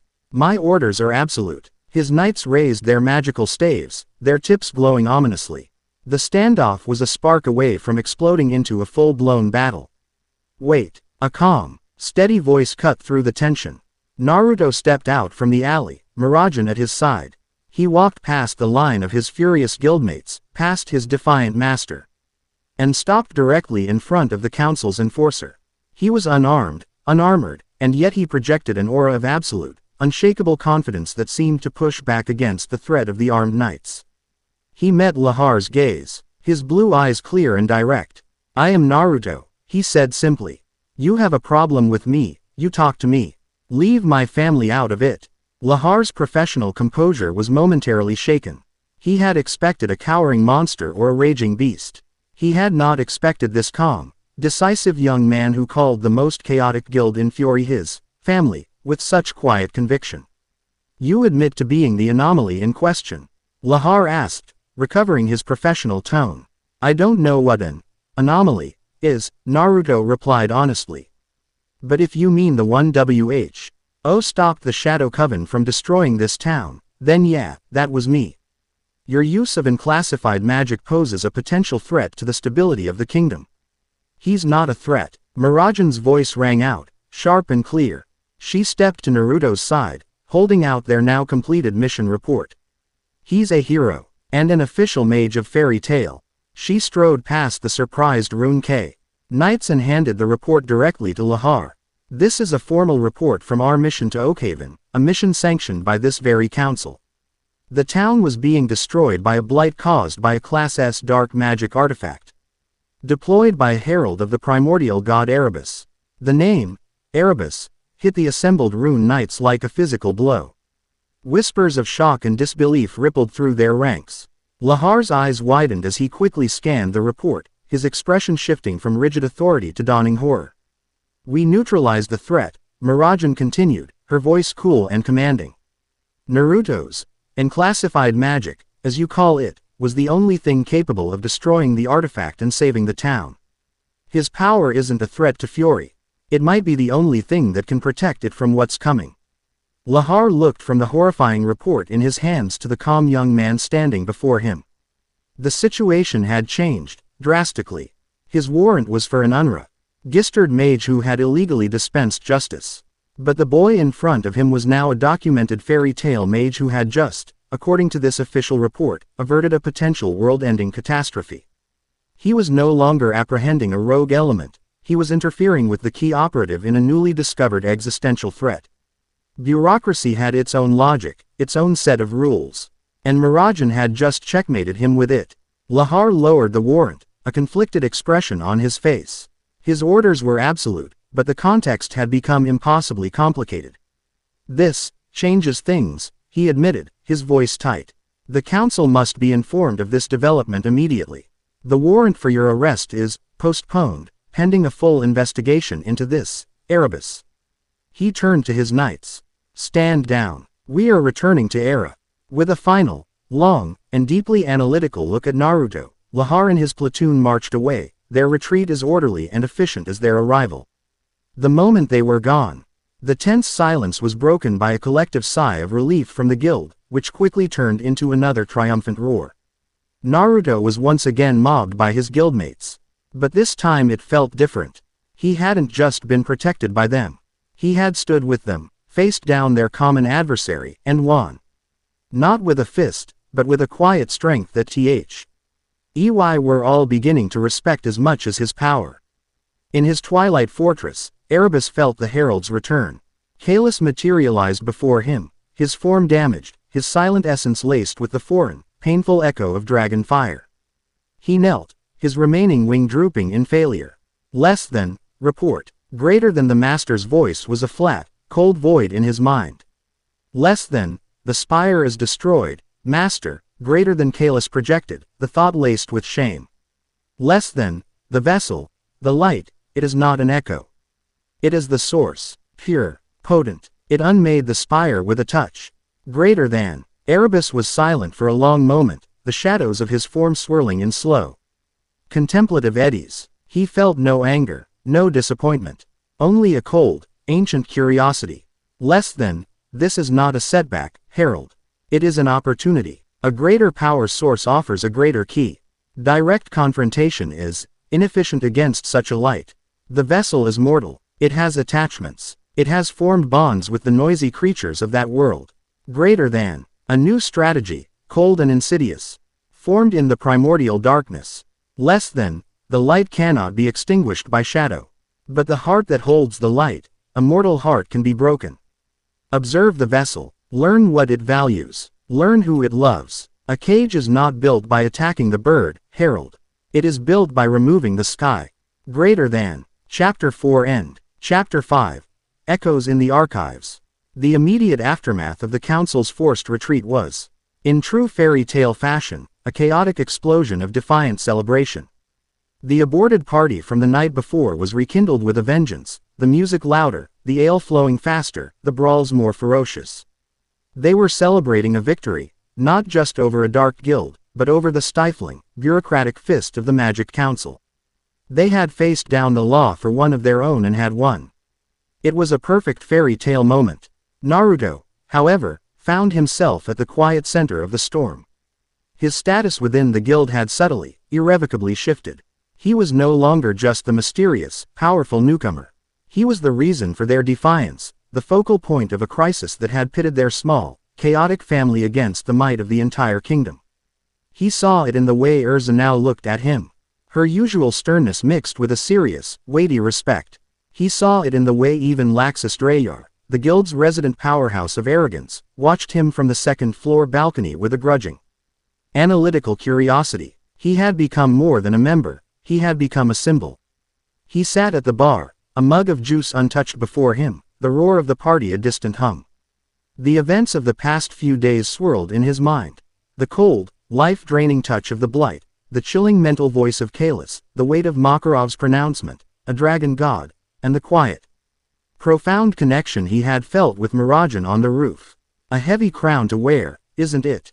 He turned to find Mirajane beside him, her presence a familiar comfort in the overwhelming noise. She wasn't smiling her usual placid barmaid smile. This was a softer, more knowing expression, one that saw past the anomaly and the savior, and saw the lost boy underneath. "I never asked for a crown," he said, his voice low. "I just wanted some answers." "Then maybe we should stop waiting for them to come to us," she replied, her eyes sparkling with a sudden, brilliant idea. "Maybe it's time we went looking for them." She nodded towards the back of the guild hall, where a small, unassuming door led to a spiral staircase. "Our guild has one of the best magical archives in all of Fury. If there are answers to be found anywhere, they're down there." Her gaze flicked to a nearby table where a petite, blue-haired girl was completely engrossed in a thick, leather-bound book, a pie. R of Gale Force reading glasses perched on her nose. "And we have the best archivist in the world to help us." Miles away, in the gleaming, sterile halls of the Magic Council headquarters in the city of Era, Captain Lahar stood at rigid attention. Before him sat the council, a body of 9 powerful and influential figures, their faces grim masks of authority.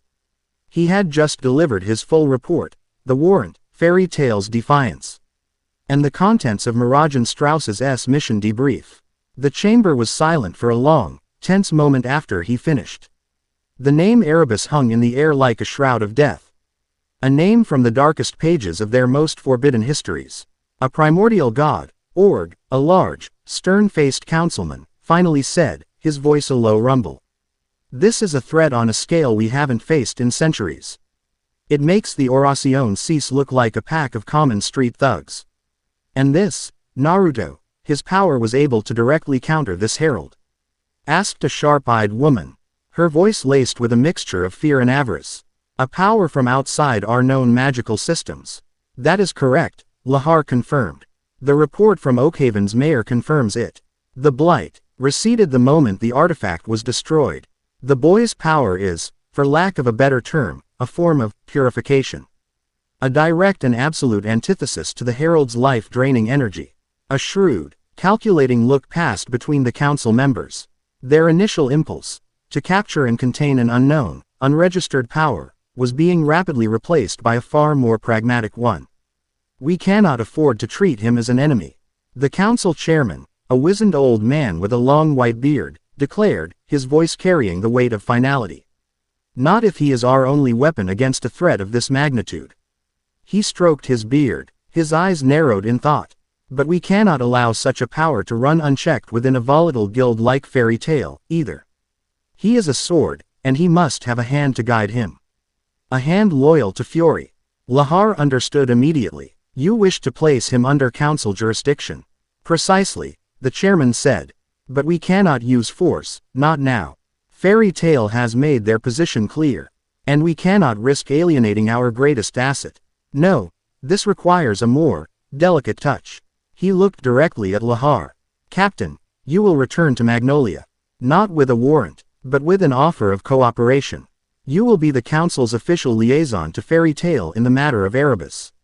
Your mission is to observe the boy, assess the full scope of his abilities, determine his loyalties, his weaknesses, and, if possible, gently persuade him that his power is best served under the guidance and protection of the Magic Council." "I am to be a spy, sir," Lahar stated, his tone flat. "You are to be a safeguard for the future of our kingdom, Captain," the chairman corrected smoothly. "Do not fail." Lahar bowed stiffly, a knot of unease tightening in his stomach. He was a man of laws and clear directives. This mission, a murky game of politics and manipulation against a boy who had calmly called a guild of maniacs his family, was a battlefield he was not trained for. The Fairy Tale archives were a world unto themselves.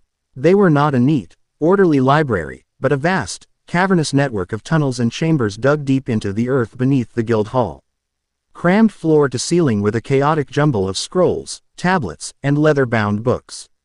The air was thick with the scent of old paper, dust, and forgotten magic.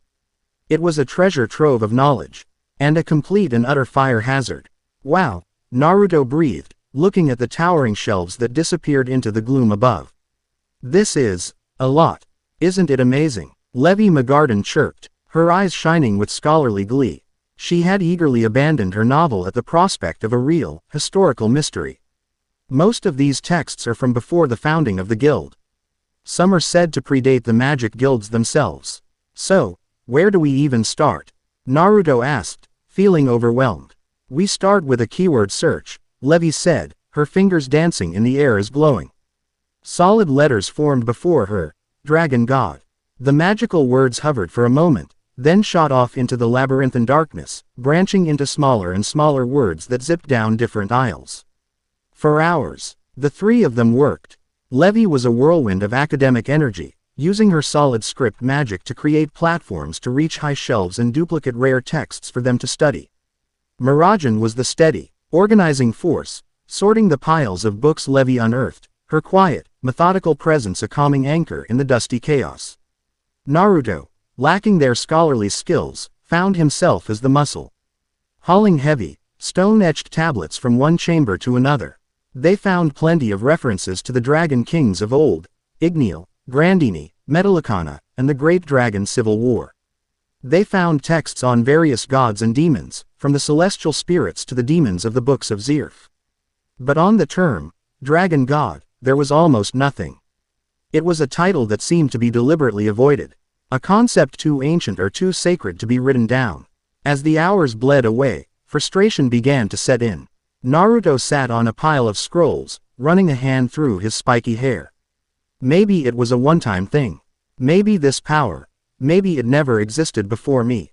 Don't say that, Mirajane said softly, placing a cup of tea beside him. She had run upstairs to fetch them refreshments. Answers from the past are never easy to find. But they're always there, if you dig deep enough. Her unwavering belief in him, in their search, was a balm to his frayed nerves. He looked at her, at the way the dim, magical light of the archives caught the silver of her hair, and felt a surge of renewed determination. He stood up and walked towards a section of the archive they hadn't touched yet. A dusty corner filled with broken clay tablets and scrolls that looked so fragile they might turn to dust if touched. His eyes scanned the ancient, forgotten script. Most of it was meaningless to him. But as he passed one particular stone slab, leaning against a crumbling wall, he felt a strange, resonant hum. It wasn't a sound. It was a feeling, a vibration deep within his soul. The golden draconic energy inside him stirred, not with power, but with a faint, curious recognition. This one, he said, placing his hand on the stone. It was cool to the touch, but a faint, golden light. Invisible to anyone but him, pulsed where his palm met the rock. There's something about this one. Levi and Mirajane hurried over. The tablet was inscribed in a language so ancient Levi didn't immediately recognize it. It was a series of complex, spiraling runes, more akin to celestial charts than any known alphabet. This is primordial, Levi whispered in awe, her glasses glowing brightly as she began the arduous process of translation. Older than anything else we've found. As she worked, chanting the complex spells of her magic to decipher the ancient text, Naruto kept his hand on the stone. With every rune Levi translated, a corresponding flash of understanding, not of the words, but of the feeling behind them, echoed through him. It doesn't speak of a dragon god as a title, Levi murmured. Her brow furrowed in concentration. It speaks of the Ryu no Tamashi, the soul of the dragon. It calls it the prime anima, the first breath of creation given form. She looked up at Naruto, her eyes wide. It says it's not a god that is worshipped, but a fundamental force of existence. The embodiment of life, will, and connection. The opposite of the Kage no Kyomu, the shadow of the void. Erebus, Mirajane breathed. Exactly, Levi confirmed, her fingers flying as she decoded another passage. It says that in times of great cosmic imbalance, when the void seeks to consume the light, the anima can manifest, not through prayer, but through resonance. It seeks out a vessel, a mortal soul with an indomitable will to live and an unbreakable capacity to form bonds. She paused, her gaze flicking between Naruto and Mirajane. A soul that shines so brightly it calls the dragon to it. A chill went down Naruto's spine. A soul with an indomitable will to live, and an unbreakable capacity to form bonds. It was a perfect description of his entire life, his ninja way. There's more, Levi said, her voice dropping to a near whisper. It says the process of becoming the vessel is called the Ten no Tamashi no Kaji, the celestial soul forge. The mortal soul is not destroyed, but is unmade and remade, reforged with the dragon's fire to become a bridge between the mortal and the divine. Unmade and remade. The words echoed the pain and agony of his transformation, the feeling of being torn apart and put back together in the blinding light between worlds. This wasn't just a history book. It was his story. Does it say how to control it? Naruto asked, his voice urgent. How to stop Erebus? Levi's face fell as she reached the bottom of the tablet. That's it. The rest is broken off. It's an incomplete fragment. The hope that had been building in the room deflated. He had come so close, only to be left with more questions than answers. He slumped against the stone slab, the weight of his destiny feeling heavier than ever. Mirajane placed a gentle hand on his shoulder. It's not a dead end, Naruto, she said, her voice firm with a conviction that defied his disappointment. It's a beginning. We have a name for your power. We have a name for your enemy. We know you were chosen for a reason. This isn't a burden. It's a confirmation of who you've always been. He looked up at her, at the absolute, unwavering faith in her eyes. She wasn't just comforting him. She believed in him, in the boy from a forgotten world, with a conviction that was fierce and total. In that moment, the crushing weight on his shoulders felt a little lighter. He wasn't carrying it alone. High above, clinging to the shadows of a rooftop across the street from the guild hall, Kalis watched. He had taken the form of a nondescript merchant, a cloak and hood pulled low over his face, his silent, life-draining presence masked by a simple illusion spell. For 2 days, he had observed, his empty gaze missing nothing. He had watched the vessel, this, Naruto. He saw the easy camaraderie he shared with his guildmates, the fierce loyalty they showed him. The raw power he displayed in their boisterous spars. These were all attachments, certainly. Ropes that tied the powerful light to this mortal world. But one rope was thicker, stronger, and brighter than all the others. He had watched as Naruto went into the archives with the small, blue-haired scholar and the silver-haired demon woman. He had waited, and when they emerged, hours later, he saw it. He saw the way the vessel looked at the woman, Mirajane. It was a look of profound trust, of deep reliance, of a nascent, burgeoning affection that was as bright and undeniable as the dragon fire itself. He saw the way she looked back at him, her gentle smile reserved for him alone, a look of fierce protectiveness and a deep, empathetic understanding. Kalis felt no emotion. He was a herald, a being of shadow and silence. He did not understand love, or friendship, or loyalty. But he understood connection. He understood value. The master had commanded him to find what the vessel valued most. To find the sky that could be removed to cage the bird. As he watched Naruto and Mirajane walk back into the guild hall, their shoulders almost brushing, a silent, cold understanding settled within him. He had found it. Chapter 5 End. Chapter 6. The Price of a Connection. Life in fairy tale settled into a new kind of normal. The threat of Erebus was a dark cloud on the distant horizon, a known but unseen storm. The Magic Council, for their part, had shifted from antagonist to an unnerving, watchful presence. Captain Lahar had, as promised, returned to Magnolia, not with an army, but with a diplomatic mandate. He became a frequent, if unwelcome, guest at the guild, his sharp, analytical eyes following Naruto's every move, his questions a constant, probing annoyance that Makarov deflected. With the practiced ease of a man who had been dealing with bureaucrats his entire life. Naruto, to his own surprise, found a rhythm in the chaos. He took on small, local missions with different members of the guild. Learning the strange and wonderful ways their magic worked, he discovered that Lucis' celestial spirits were not just summons but sentient beings with their own vibrant personalities. He learned that Gray's ice make was limited only by his imagination, a beautiful and deadly art form. He even learned that Natsu's fire, for all its destructive force, carried the warmth of the dragon who had raised him. A warmth that was fiercely protective of his family. He was becoming a part of their tapestry, his golden thread weaving through their vibrant, chaotic colors. But his closest bond, the anchor that kept him grounded in this strange new world, remained with Mirajane. They spent their quiet moments together, a silent understanding passing between them. Sometimes he would help her behind the bar, his fumbling attempts to mix drinks often ending in minor, frothy explosions that would earn him a light-hearted scolding and a smile that made his stomach do a nervous flip. Other times, they would simply sit and talk, sharing the fragmented pieces of his past and the heavy burdens of hers. He learned about the she-devil, the fierce, aggressive persona she had shed after the presumed death of her sister, Lizanna. He saw the deep well of pain she still carried, the guilt that fueled her almost compulsive need to be kind, to be a gentle, nurturing presence for the family she had left. He saw her strength not just in her demonic power, but in her resilience, in her ability to face down her own darkness and choose to be a light for others.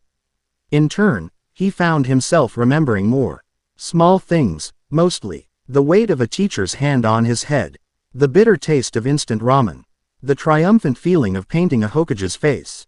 The memories were still disconnected, but they were his. And Mirajane was the only one he could share them with without feeling like a broken, incomplete thing. She didn't see him as a weapon or a god or an anomaly. She saw him as Naruto. One bright, clear afternoon, a mission request arrived that cast a subtle chill over the lively guild hall. It was from the remote town of Silvas, nestled in the mountains that bordered the sinister forests of Bosco. The request was vague but laced with a palpable fear. The townsfolk spoke of a curse of silence that had fallen over their village. People were vanishing from their homes without a sound. A creeping dread was poisoning their community, and they begged for a powerful mage to investigate what they believed to be the work of a demon. As the word, demon, was read aloud, a hush fell over the guild. All eyes, almost unconsciously, turned to Mirajane. Her smile tightened almost imperceptibly. A curse of silence and a suspected demon, she said, her voice even, but with an ying steel that everyone in the guild recognized. That sounds like a job for someone with experience in such matters. She placed her cleaning cloth on the bar. I'll take it. Then I'm going with you, Naruto said immediately. Rising from his seat, the memory of Kalis, another creature of silence and shadow, was still fresh in his mind. But before he could take a step, Makarov cleared his throat from the balcony above. Mirajane, you will go. Naruto, you will stay. Naruto turned, his expression a mixture of surprise and protest. What? Why? This sounds exactly like the kind of thing. C.A. Tain Lahar is scheduled to arrive in 1 hour, Makarov interrupted, his tone leaving no room for argument. He brings with him a delegation from the council's rune archives. They have found something related to Erebus and insist on briefing you personally. As the central figure in this crisis, your presence is mandatory. Naruto's jaw tightened in frustration. It was an order, and a logical one. But every instinct in his body screamed against it. He didn't like the sound of this mission. He didn't like the thought of Mirajane facing something that sounded so eerily similar to their last fight, alone. Mirajane walked over to him, placing a reassuring hand on his arm. It's all right, Naruto, she said, her smile gentle but firm. It's likely just a low-level sound mage trying to scare some villagers. I'll be in and out before you've even finished your meeting with the stuffy council men. Besides, she added, a teasing glint in her eye, I can handle a few little demons on my own. He looked into her eyes, wanting to argue. But he saw her quiet determination. She was an S-class mage of fairy tale. To doubt her, to insist on protecting her from a mission she had chosen, would be an insult to the very strength he admired in her. With a heavy, reluctant sigh, he nodded. Okay, but you be careful. If anything feels wrong, you turn back. Promise me. I promise, she said, her smile softening. I'll be back in time for dinner. She turned and walked out of the guild hall, her white hair a slash of brilliant light against the afternoon sun before she disappeared from view. Naruto watched her go, an inexplicable knot of cold dread tightening in the pit of his stomach, a dread that had nothing to do with logic and everything to do with the whispering instincts of the dragon soul within him. The town of Silvas was not just quiet. It was utterly, profoundly silent. When Mirajane stepped off the magical carriage at the town's edge, the absence of sound was the first thing she noticed. There were no birds chirping in the trees, no wind rustling the leaves, no distant murmur of village life. There was only a heavy, oppressive stillness, as if the entire valley were holding its breath. The town itself was deserted. Doors were left ajar, A half-eaten meal sat on a tavern table, a child's toy lay abandoned in the middle of the street. It was as if the entire population had simply vanished. Her senses, honed by years of battle, screamed that this was a trap. Every shadow seemed to writhe with a hidden menace, every silent doorway held a silent threat. She let her magical power begin to circulate. The familiar purple aura of her takeover magic a comforting warmth against the unnatural chill of the town. She made her way cautiously towards the center of the village, towards the old stone church from which the feeling of wrongness seemed to emanate most strongly. As she pushed open the heavy oak doors, the silence within was even deeper, a tangible void that seemed to press in on her eardrums. The interior of the church was filled with shadows, the stained glass windows so coated in grime they let in only the faintest slivers of colored light. And in the center of the nave, standing before the altar, was a figure. It was Kalis, his empty eyes fixed on her, a flicker of something that might have been satisfaction in their bottomless depths. He was not alone. Behind him, arranged in neat, silent rows in the pews, were the missing townspeople. They were not dead, but their eyes were as empty as the heralds, their faces placid masks, their life energy dimmed to a faint, barely perceptible flicker. "I knew you would come, she-devil," Kalis's voice echoed in her mind, a serpent of cold stone. "Your pride, your history with demons. It made you predictable." Mirajane's body exploded in a torrent of demonic power. "What have you done to them?" she snarled, her voice a low growl as her body began to shift, her Satan soul rising to the surface. "I have given them the first gift of my master, peace," Kalis replied, his tone serene. "Their noisy, pointless lives have been quieted. Their energy now serves a greater purpose." As he spoke, she saw them for the first time. Black, shadowy runes, etched into the very stones of the church floor, began to glow with a malevolent, anti-light. They formed a massive, intricate circle that encompassed the entire nave. It was a magic circle, and she was standing in the very center of it. "Your power is a flame," Kalis continued, his voice devoid of emotion. "Beautiful, chaotic, and alive. But a flame requires fuel. This church, this town, is now a perfect vacuum. These runes do not attack. They do not defend. They simply drain. They will drink your demonic energy, your very life force, until there is nothing left but a quiet, empty shell." With a demonic roar of defiance, Mirajane completed her transformation into her most powerful form, Satan's soul, Mirajane Alegria. A creature of terrifying power and overwhelming demonic energy. She was a true demon queen. But the moment the transformation was complete, she felt it. 1,000 invisible hooks seemed to latch onto her soul, a relentless, phoning pressure that began to pull at the very core of her power. She launched herself at Kalis, a blur of motion, but he simply melted back into the shadows. The runes on the floor flared, and the draining sensation intensified tenfold. A wave of weakness washed over her, so profound it made her stagger. Her incredible speed faltered, her immense strength felt sapped. It was like trying to run through water that was as thick as tar. Every attack she launched, every ounce of power she expended, was instantly devoured by the parasitic circle, leaving her weaker, emptier. Kalis was not fighting her. He was simply waiting for her to burn herself out. He had built a cage perfectly designed to neutralize her greatest strength and turn it into her most devastating weakness. And she had walked right into it. Back in Fairy Tale, the meeting with the council delegation was as dull and frustrating as Naruto had expected. Lahar and 3 elderly, robed mages from the rune archives unrolled a series of ancient maps, pointing to historical sites where the name, Erebus, had been mentioned in passing. It was a dry, academic discussion of a world-ending threat that made Naruto's teeth ache with impatience. He was trying to focus on their words, but the cold knot of dread in his stomach had been growing steadily for the past hour. It was an insistent, clawing feeling that something was terribly, fundamentally wrong. He was in the middle of answering a long-winded question about his energy signature when it happened. A sharp, violent pain lanced through his chest, so intense it stole his breath and made him cry out. Clutching at his heart, it wasn't a physical pain. It was a psychic agony, a tearing sensation deep within his soul. The dragon's soul, the very essence of life that was now intertwined with his own, felt a connection being forcibly, violently severed. It was like feeling a part of his own body being ripped away at a great distance. "Mirajane," he gasped, his voice a choked whisper. The room fell silent. Lahar and Makarov stared at him, their expressions of bureaucratic boredom replaced with alarm.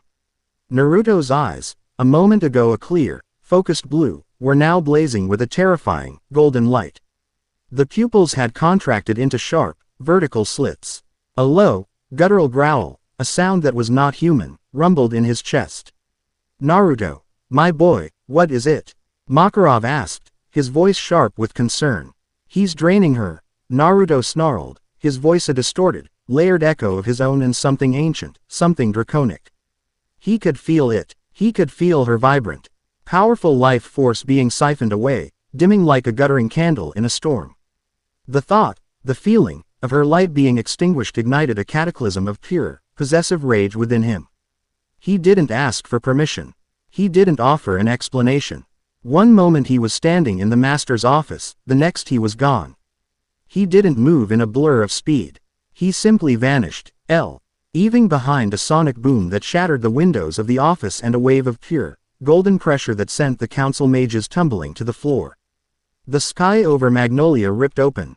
For a split second, a tear in reality, shimmering with iridescent, draconic energy, appeared and then snapped shut. And Naruto was gone, traversing the distance between Magnolia and Silva's not by moving through space, but by bending it to his will. In the silent church, Mirajane had fallen to one knee. Her powerful Allegria form had dissolved, leaving her in her base Satan soul form, which was itself flickering and unstable. The drain was too much. Her vision was blurring, her limbs felt like lead. Kalis materialized before her, his empty eyes holding a cold, dispassionate finality. "It is over," his voice whispered in her mind. "Your light was bright, but brief.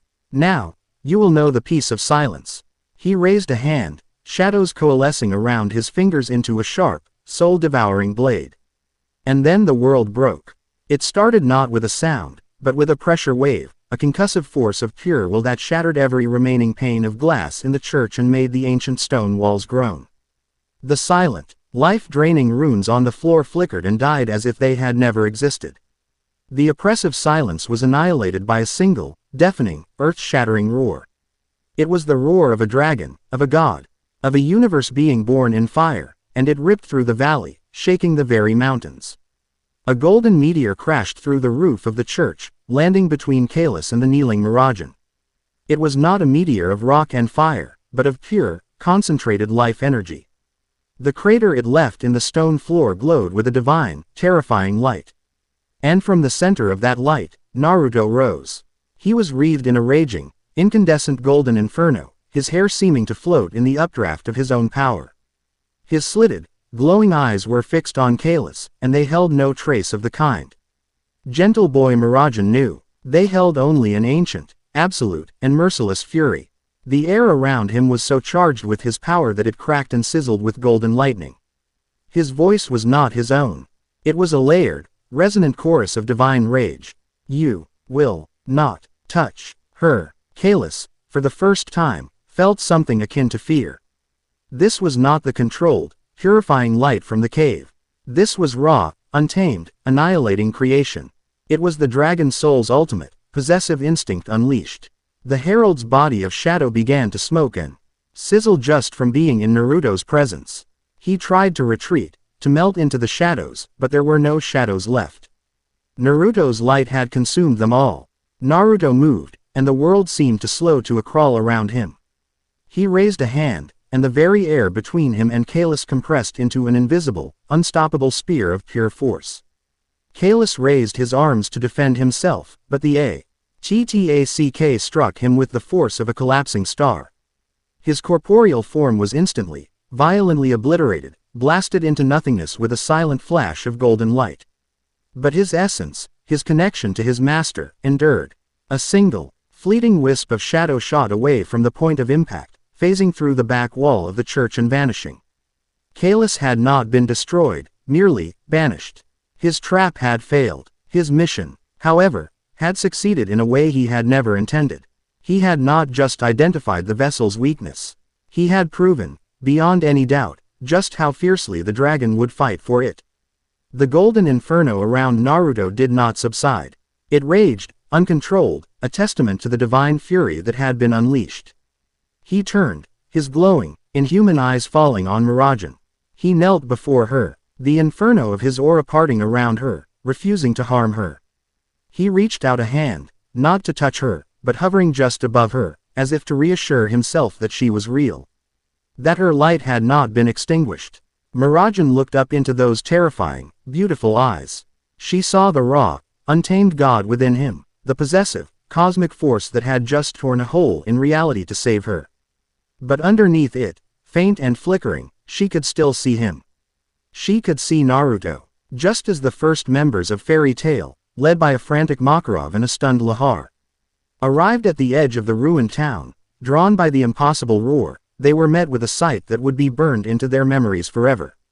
They saw the ruined church, a gaping hole in its roof. They saw the crater, still glowing with a divine, otherworldly light. And they saw Naruto, kneeling before the weakened Mirajane, his body wreathed in a terrifying, uncontrolled golden fire, looking not like a hero, but like a vengeful, possessive god claiming what was his. Chapter 6 End. Chapter 7. The God and the Anchor. The inferno of golden energy did not burn. It did not radiate heat. It was a fire of pure, undiluted existence, and it held the universe at bay. Within its raging heart, Naruto knelt, his slitted, glowing eyes fixed on Mirajane. He saw her, a fragile beacon of silver and blue in a world he had just torn asunder. The divine, possessive rage that had driven him across space itself still thrummed through his veins, a roaring celestial chorus that demanded he protect this single, irreplaceable point of light. Mirajane looked into those terrifying, inhuman eyes and felt a fear so profound it was almost sublime. But it wasn't a fear of him. It was a fear for him. She saw a boy drowning in an ocean of power, a mortal soul struggling to keep its head above the crashing waves of godhood. The vengeful deity was there, yes, but underneath it all, she could still see the flicker of the kind lonely boy who had woken up in her forest. Ignoring the screaming protests of her exhausted body, she reached out a trembling hand.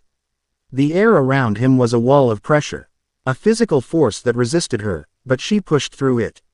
Naruto, she whispered, her voice a fragile anchor in the storm of his power. The sound of his name, spoken in her voice, was the one thing that could pierce the divine roar. The golden inferno wavered, the slitted pupils of his eyes widened, the inhuman focus breaking for just a fraction of a second. She pushed her hand forward, her fingers brushing against the edge of his fiery aura. It was like touching a solid, vibrating wall of pure life. It didn't burn, but it sent a jolt through her entire being, a feeling of overwhelming vitality that was both exhilarating and terrifying. She didn't pull back. Naruto, she said again, her voice stronger this time, firmer. It's me. It's Mira. I'm okay. You can stop now. You saved me. He looked at her hand, then back to her face. He saw the genuine concern in her eyes, the absence of fear. She was not afraid of the god. She was worried about the boy. With a shuddering gasp, that sounded like a mountain breaking apart, the golden inferno collapsed inward. It didn't dissipate. It was drawn back into his body, a star retreating into a singularity. The golden light in his eyes faded, the pupils returning to their normal, round shape, leaving behind a blue so deep it seemed to hold the memory of the cosmos. The immense pressure that had filled the church vanished, leaving behind a silence that was almost as shocking as the roar that had preceded it. He swayed, the backlash of unleashing and then suppressing such a colossal amount of power hitting him like a physical blow. He pitched forward, and Mirajane, with the last of her strength, caught him, his head coming to rest against her shoulder. He was trembling, not with rage, but with a bone-deep, soul-shattering exhaustion.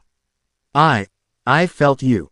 He murmured against her, his voice his own again, but hoarse and weak. It was like a string between us was cut. I wouldn't let him.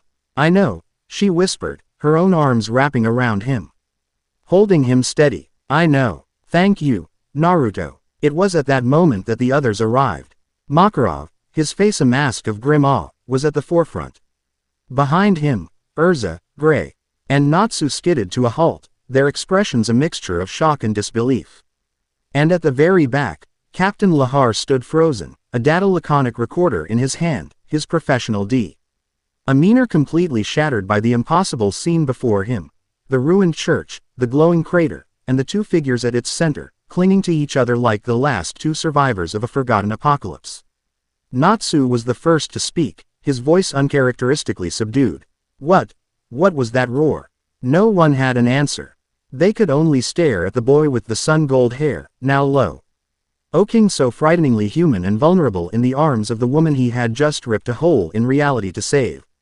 Lahar's mind, a place of order and regulations, was struggling to find a category for what he had just witnessed. Trans-spatial displacement, unquantifiable energy release, atmospheric pressure distortion. The clinical terms felt utterly, laughably inadequate. He wasn't observing a mage. He was observing a living, breathing natural disaster, and its epicenter seemed to be the gentle, white-haired woman currently holding it in a comforting embrace. The journey back to Magnolia was the most tense and silent trip any of them had ever taken. They had requisitioned a special, high-speed magical carriage from the council's local outpost, a request Lahar had made with a voice that brooked no argument.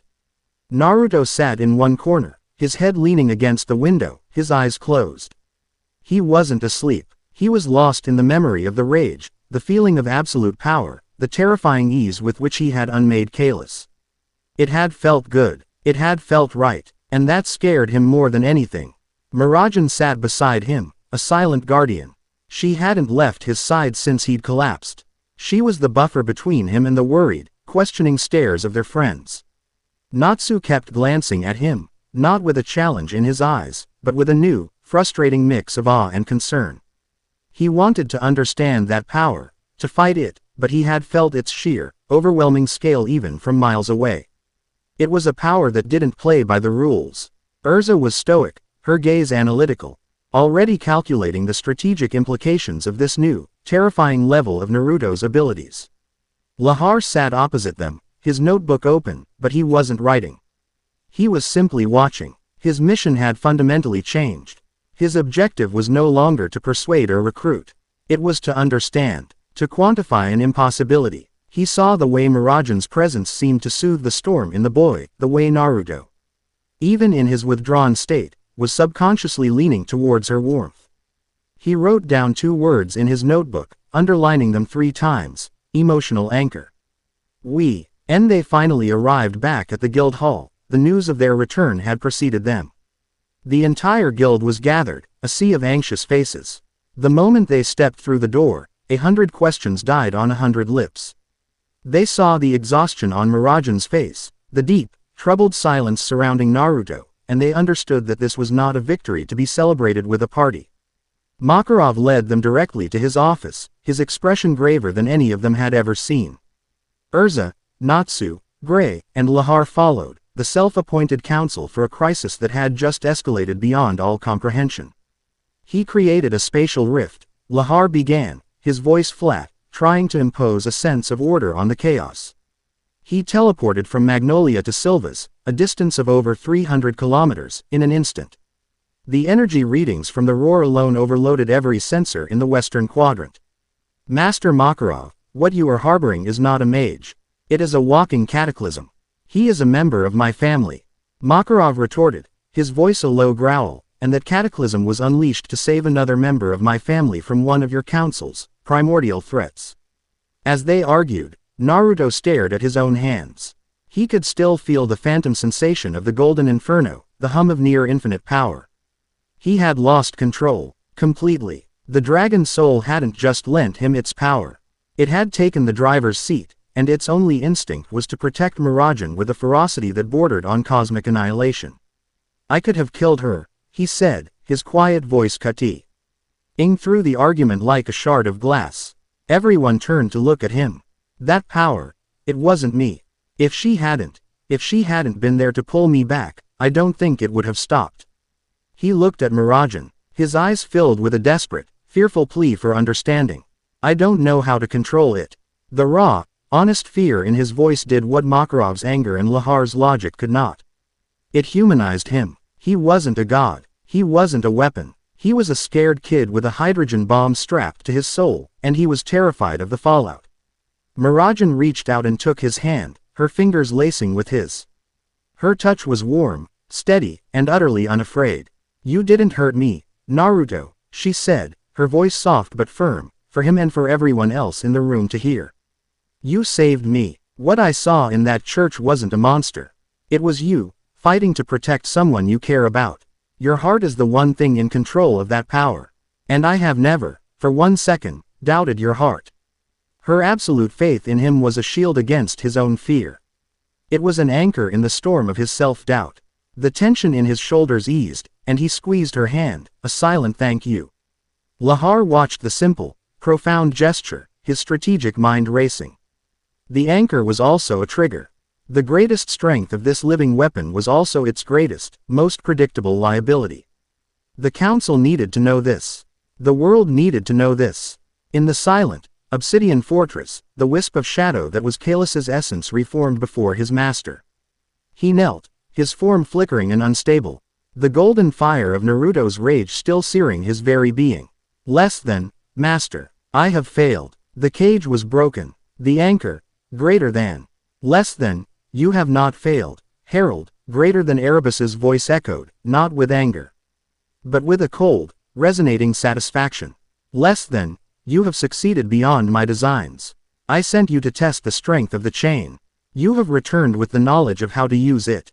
Greater than. Erebus had felt it, even across the dimensions. The raw, untamed power of the dragon's soul, unleashed not by a threat to itself, but by a threat to its chosen companion. It was a beautiful, exploitable flaw. Less than, directly threatening the anchor only enrages the beast. Greater than, Erebus mused, the shadows of his being swirling. Less than, it forges the bond in the very fire I wish to avoid. A new approach is needed. Greater than, the primordial god considered the information.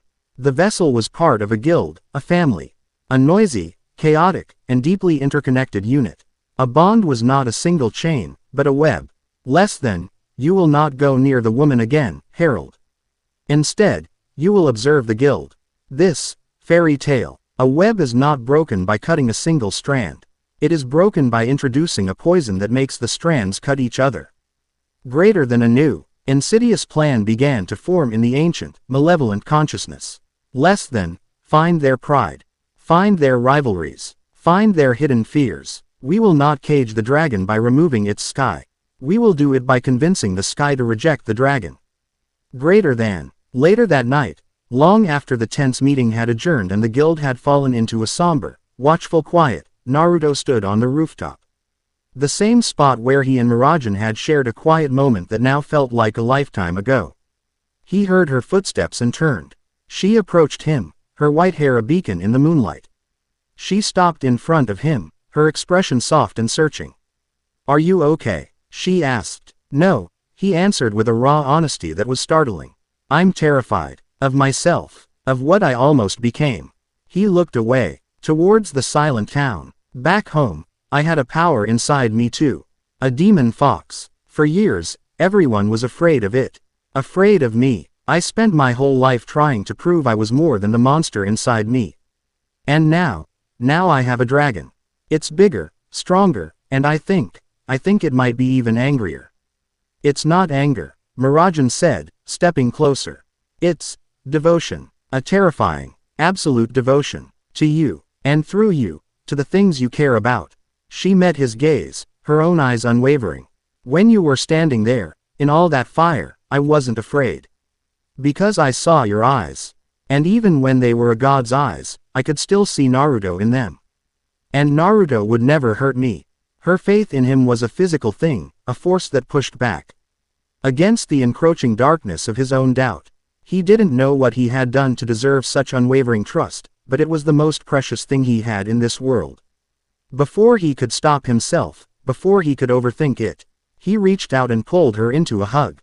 It was clumsy, hesitant at first, then desperate. He buried his face in her hair, inhaling the faint, clean scent of her, grounding himself in her reality. He felt her stiffen for a fraction of a second in surprise, then relax, her arms coming up to wrap around his back, holding him just as tightly. They stood there for a long time, locked in a silent embrace under the unfamiliar stars.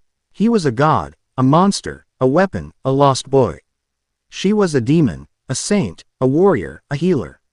And in that moment, they were just an Nchor and the storm she refused to let drift away. Chapter 7 End. Chapter 8. The Poison of Doubt. The morning after the storm was unnervingly quiet. In the fairy tale guild hall, a place where quiet was usually just the brief, suspenseful pause between explosions, the atmosphere was thick with a heavy, unspoken tension. The usual breakfast time brawl between Natsu and Gray had failed to materialize. Natsu sat sullenly poking at a plate of charred fish, his usual boundless energy replaced by a confused, restless frustration. Gray sat across the hall, shirtless as always, but his posture was rigid, his gaze distant. They, like everyone else, were replaying the memory of that impossible roar, the sight of the glowing crater, and the terrifying, godlike power that had emanated from their newest friend. Naruto felt their stares like a physical weight. As he walked to the bar, conversations would falter, and eyes would quickly dart away. They weren't looks of fear, not exactly. It was something more complicated. Awe, uncertainty, and a new, uncomfortable distance. He had saved one of their own, but in doing so, he had shown them a power so far beyond their understanding that it had inadvertently placed him on a pedestal, isolating him from the very family he had just begun to feel a part of. He wasn't just Naruto anymore. He was the Dragon God, a living cataclysm, a beautiful, terrifying force to be handled with care. Only one person treated him as if nothing had changed. "Good morning," Mirajane said, her smile as warm and genuine as ever. She slid a glass of orange juice across the counter to him. Her movements calm and easy. There was no hesitation in her eyes, no hidden caution in her posture. To her, he was just Naruto, who looked like he hadn't slept a wink and probably needed some breakfast. "Pancakes. Thanks, Mira," he said, the simple normalcy of her question a lifeline in a sea of tension. "Yeah, that sounds good." Their brief, comfortable exchange was a small island of peace in the quiet storm of the guild hall. But it was an island everyone was watching. They saw the way her smile eased the troubled line of his brow, the way his shoulders relaxed in her presence. They saw the bond, now solidified in divine fire and desperate rescue, and it was a connection so potent, so exclusive, it only served to further highlight the new chasm between Naruto and the rest of them. Their quiet moment was interrupted by the arrival of Captain Lahar, who strode into the guild hall with a grim, purposeful air, flanked by two of his rune knights. The tension in the room immediately spiked. "Master Makarov," Lahar said, his voice clipped and official. "A word. In your office. The anomaly is required to attend." The word, anomaly, landed like a slap in the face. Natsu was on his feet in an instant. A low growl rumbling in his chest. "His name is Naruto, you pencil-pushing jerk." Lahar completely ignored him, his gaze fixed on Makarov, who was already descending the stairs, his expression thunderous. Naruto sighed, pushing his juice away. The peace had been short-lived. He gave Mirajane a small, apologetic look. She simply nodded, her eyes saying, "It's okay. We'll get through this." In Makarov's office, the air was thick with the coming confrontation. Lahar did not sit. He stood stiffly before the master's desk, a formal report held in his gloved hands.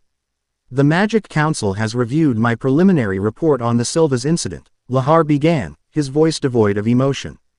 "The energy readings are, to put it mildly, beyond any known scale of measurement. They have reclassified this situation from a Class S threat to a Class 10 designation, apocalypse-capable entity." He looked directly at Naruto, his eyes cold and analytical. "That's you." Naruto flinched as if he'd been struck.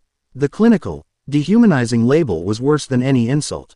"You will watch your tongue in my guild, Captain," Makarov warned, his voice a low, dangerous growl. "T.S. is no longer a matter of guild politics, Master Makarov," Lahar countered, his tone unyielding. "This is a matter of global security. Naruto's power is unstable. It is triggered by emotional distress, specifically in relation to S-class mage Mirajane Strauss. While his intentions may be protective, the resulting force is indiscriminate and uncontrollable. We were lucky the town of Silvas was already abandoned. What if the next incident happens in a populated city? In the capital, Crocus.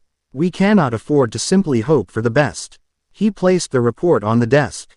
"The council has made a formal proposition. They are willing to overlook Fairy Tail's previous insubordination. In exchange, Naruto will voluntarily place himself under the council's protection and guidance. We have facilities, deep in the Shiratsu Mountains, designed to contain and study magical phenomena of the highest order. He will be safe. The world will be safe. And he will be given the best minds in Fury to help him understand and control this power. Quote, "A prison," Naruto said, his voice flat. "You want to lock me in a cage. We want to prevent a catastrophe," Lahar corrected him, though the distinction felt meaningless. "My answer," Makarov said, his voice booming with a sudden surge of his own immense magical power that made the very air in the room tremble, "is no. Absolutely not. You will not take on of my children and put him in a cage like some beast for you to poke and prod. He is a member of Fairy Tail. His well-being is our responsibility. His control is our problem to solve. We will handle it, as a family." Lahar's jaw tightened, but he had expected this response. "And how do you propose to do that, Master? Who in your guild can teach a god how to control himself?" "He can," Makarov said, his gaze softening as he looked at Naruto. "The power comes from within him. The control must come from there as well. The answer is not in your laboratories, Captain. It is in his heart." He turned to Naruto, his expression serious but kind. "You cannot fear this power, my boy. To fear it is to give it dominion over you. You must face it. You must speak to it. You must understand it, not as a separate entity, but as a part of who you are now. You must find a quiet place, away from the noise of the world, and look inward." The simple, profound wisdom of the old master cut through Naruto's fear. He was right. Running from it, letting others manage it, was no solution. He had to face the dragon. The tense meeting ended in a stalemate. Lahar, unable to enforce the council's request, left. Chi with a grim warning. "Any further incidents will be met with the full force of the council. This is your only chance to handle this internally. Do not fail." In a grimy alleyway on the outskirts of Magnolia, Kalis watched. He had discarded his merchant disguise, now appearing as a grizzled, down-on-his-luck mercenary, his silent aura perfectly concealed beneath a cloak of manufactured mediocrity. He had felt the ripple of Makarov's power from the guild hall, the faint echo of the heated confrontation. The master's plan, to have the vessel look inward, was a complication. A controlled dragon was of no use to him. He needed chaos. He needed mistrust. He needed to accelerate the timetable. His empty gaze swept over the town. The people here loved Fairy Tail, but they were also wary of its destructive tendencies. A little push was all that was needed.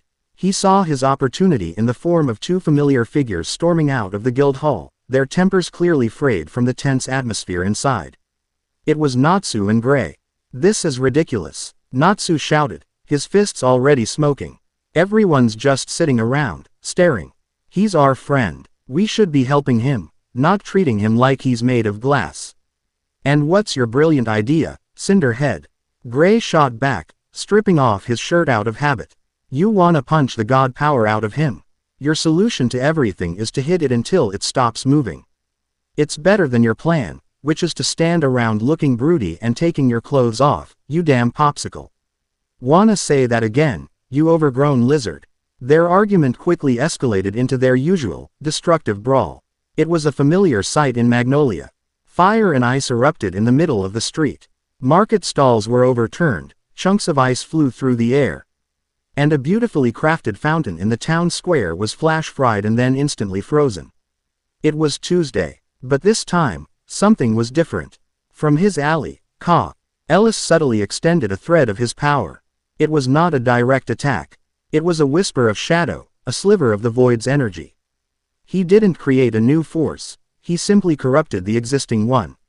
He touched the edge of Natsu's fire dragon's roar, not diminishing it, but tainting it. The brilliant orange flame, for a split second, was tinged with an oily, unnatural blackness. When the fire struck the corner of the Cardia Cathedral, the damage was far greater than it should have been. The ancient stone didn't just char, it seemed to crumble, to rot, as if its very essence had been drained away.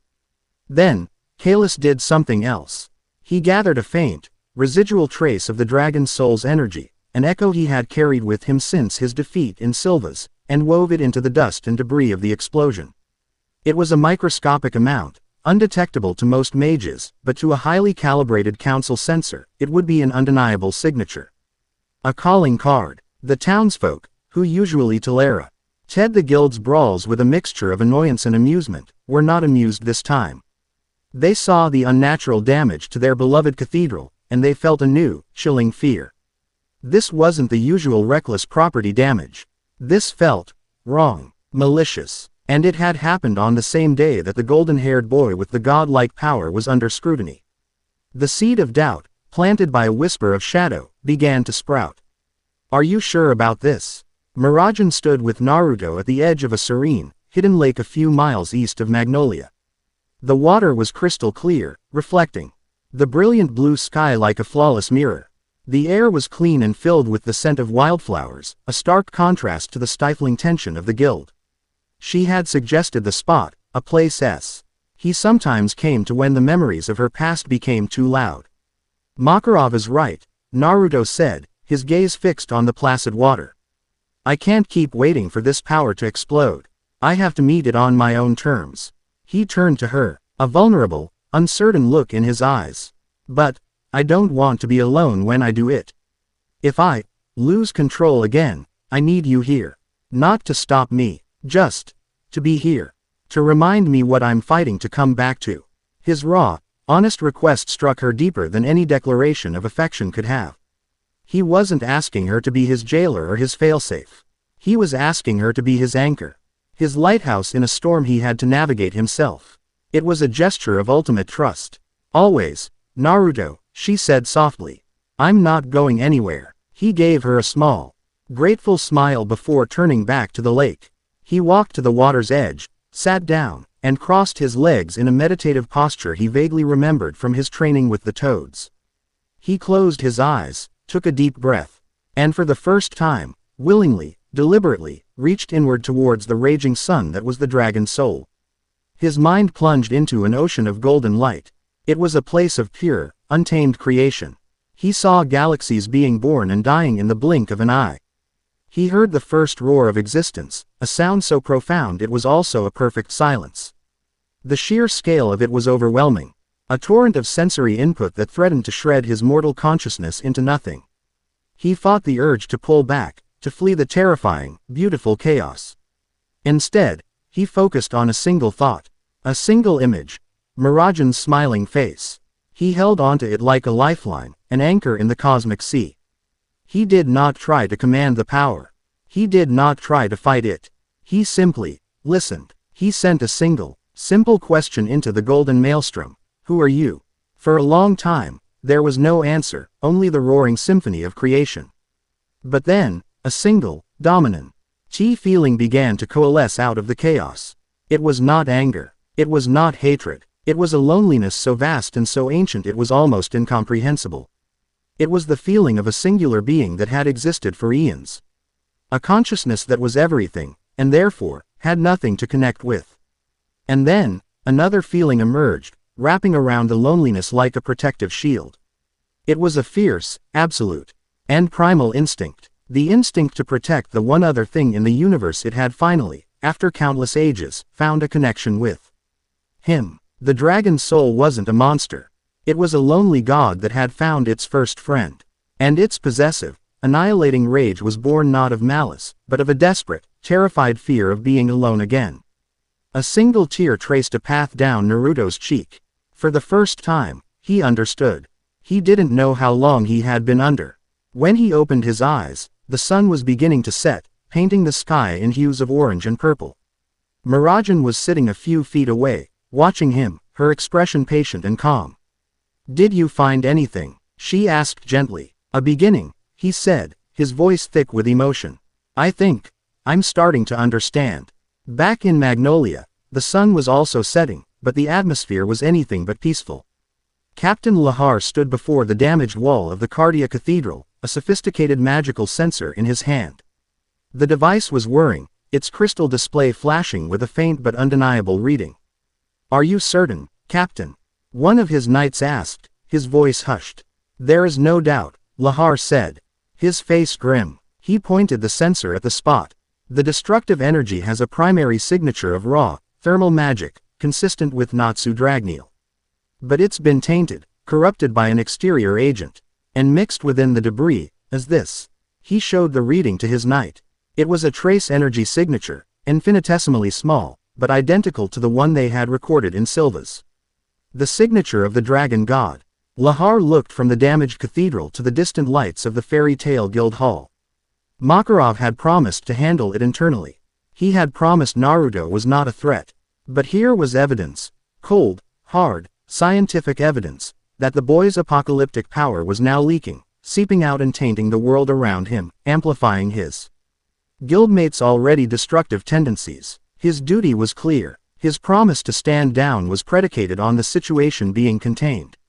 It was not. The poison, so carefully administered by Kalis, had found its mark. The first strand in the web of trust had been cut, not by an enemy's blade, but by a carefully crafted lie wrapped in a believable truth. And Lahar, a man of logic and law, was now its unwitting agent. Chapter 8 End. Chapter 9. A Cage of Good Intentions. The walk back from the lake was a quiet revelation. A fragile, tentative peace had settled over Naruto. For the first time since his arrival, the immense power within him felt less like a raging, alien storm and more like a vast, lonely ocean. He now knew its currents, its tides, and the deep, singular fear that drove them. He had faced the dragon not with a sword, but with empathy, and in doing so, had taken the first true step towards control.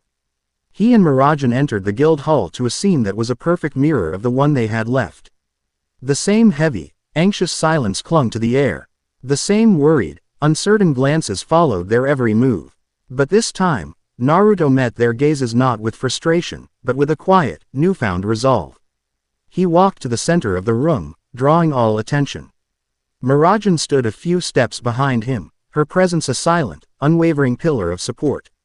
Everyone, Naruto began, his voice clear and steady, cutting through the tension. I know you're worried. I know what you saw, what you felt, was terrifying.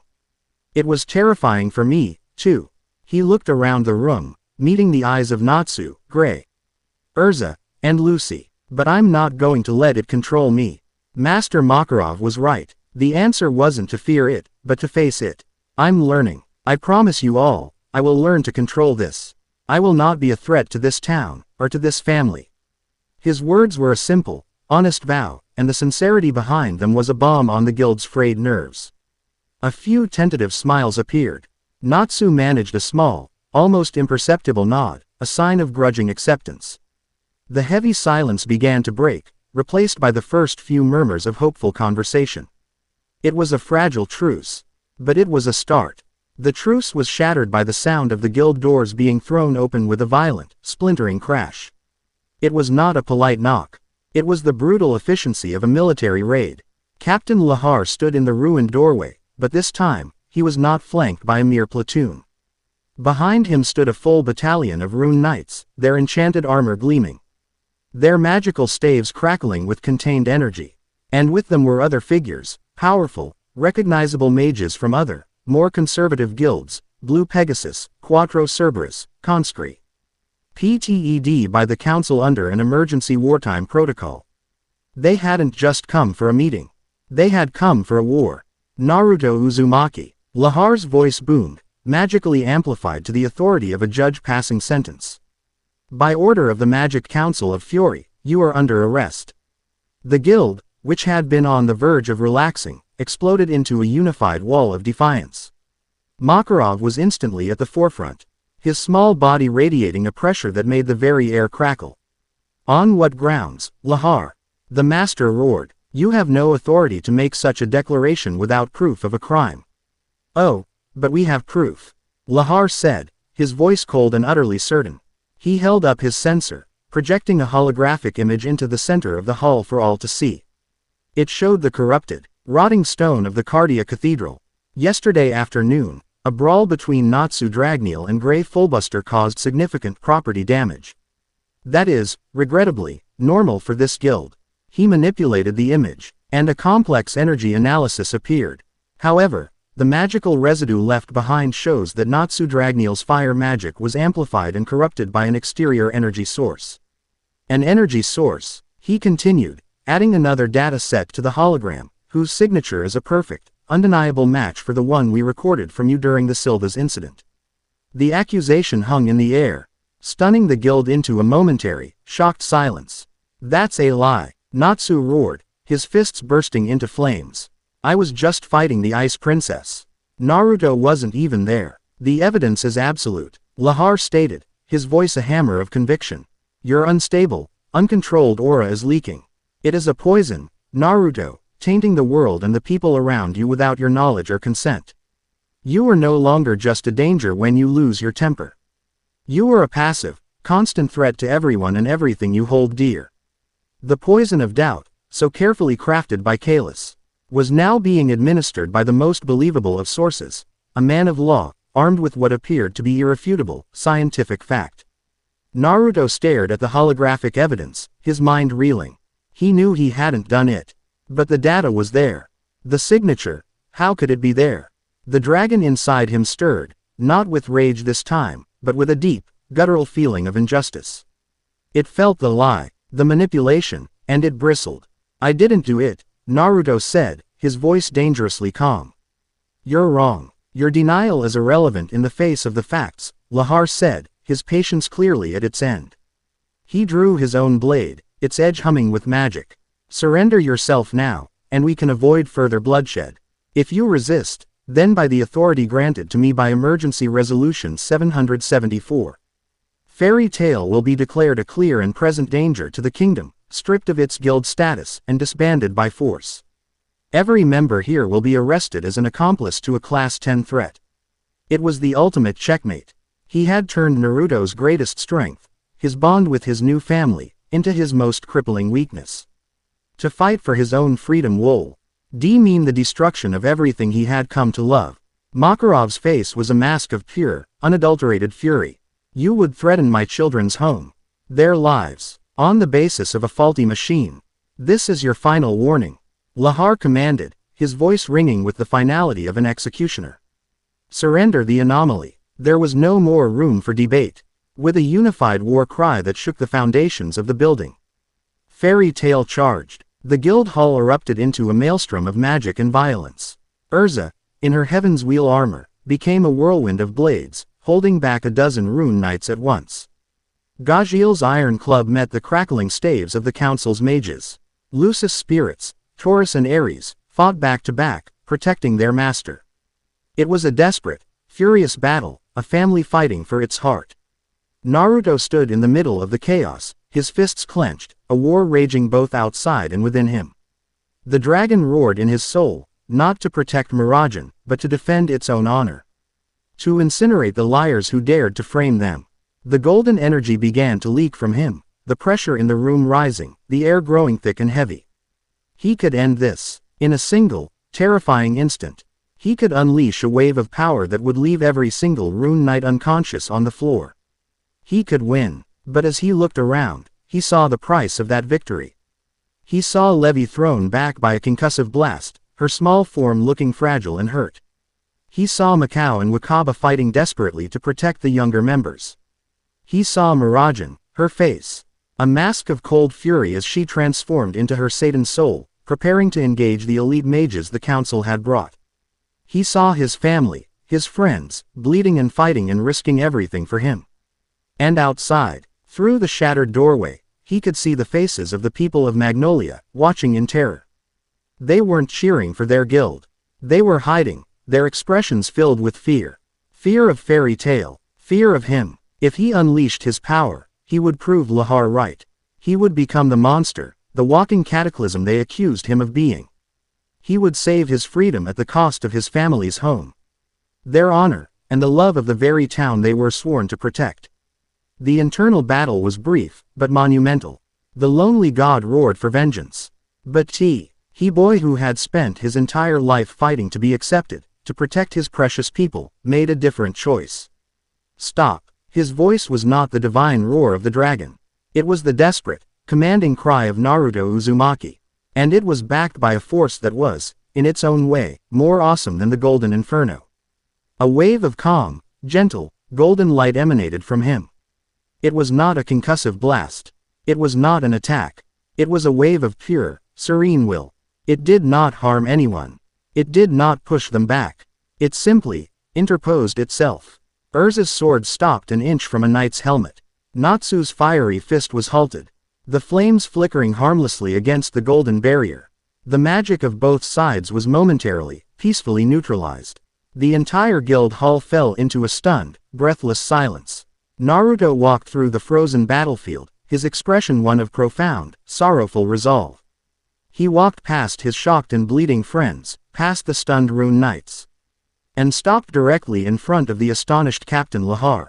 "All right," Naruto said, his voice quiet but echoing with an unshakable strength. "You win. I'll go with you." "Naruto." "No," Mirajane cried out, her transformation receding, her face a mask of desperate protest.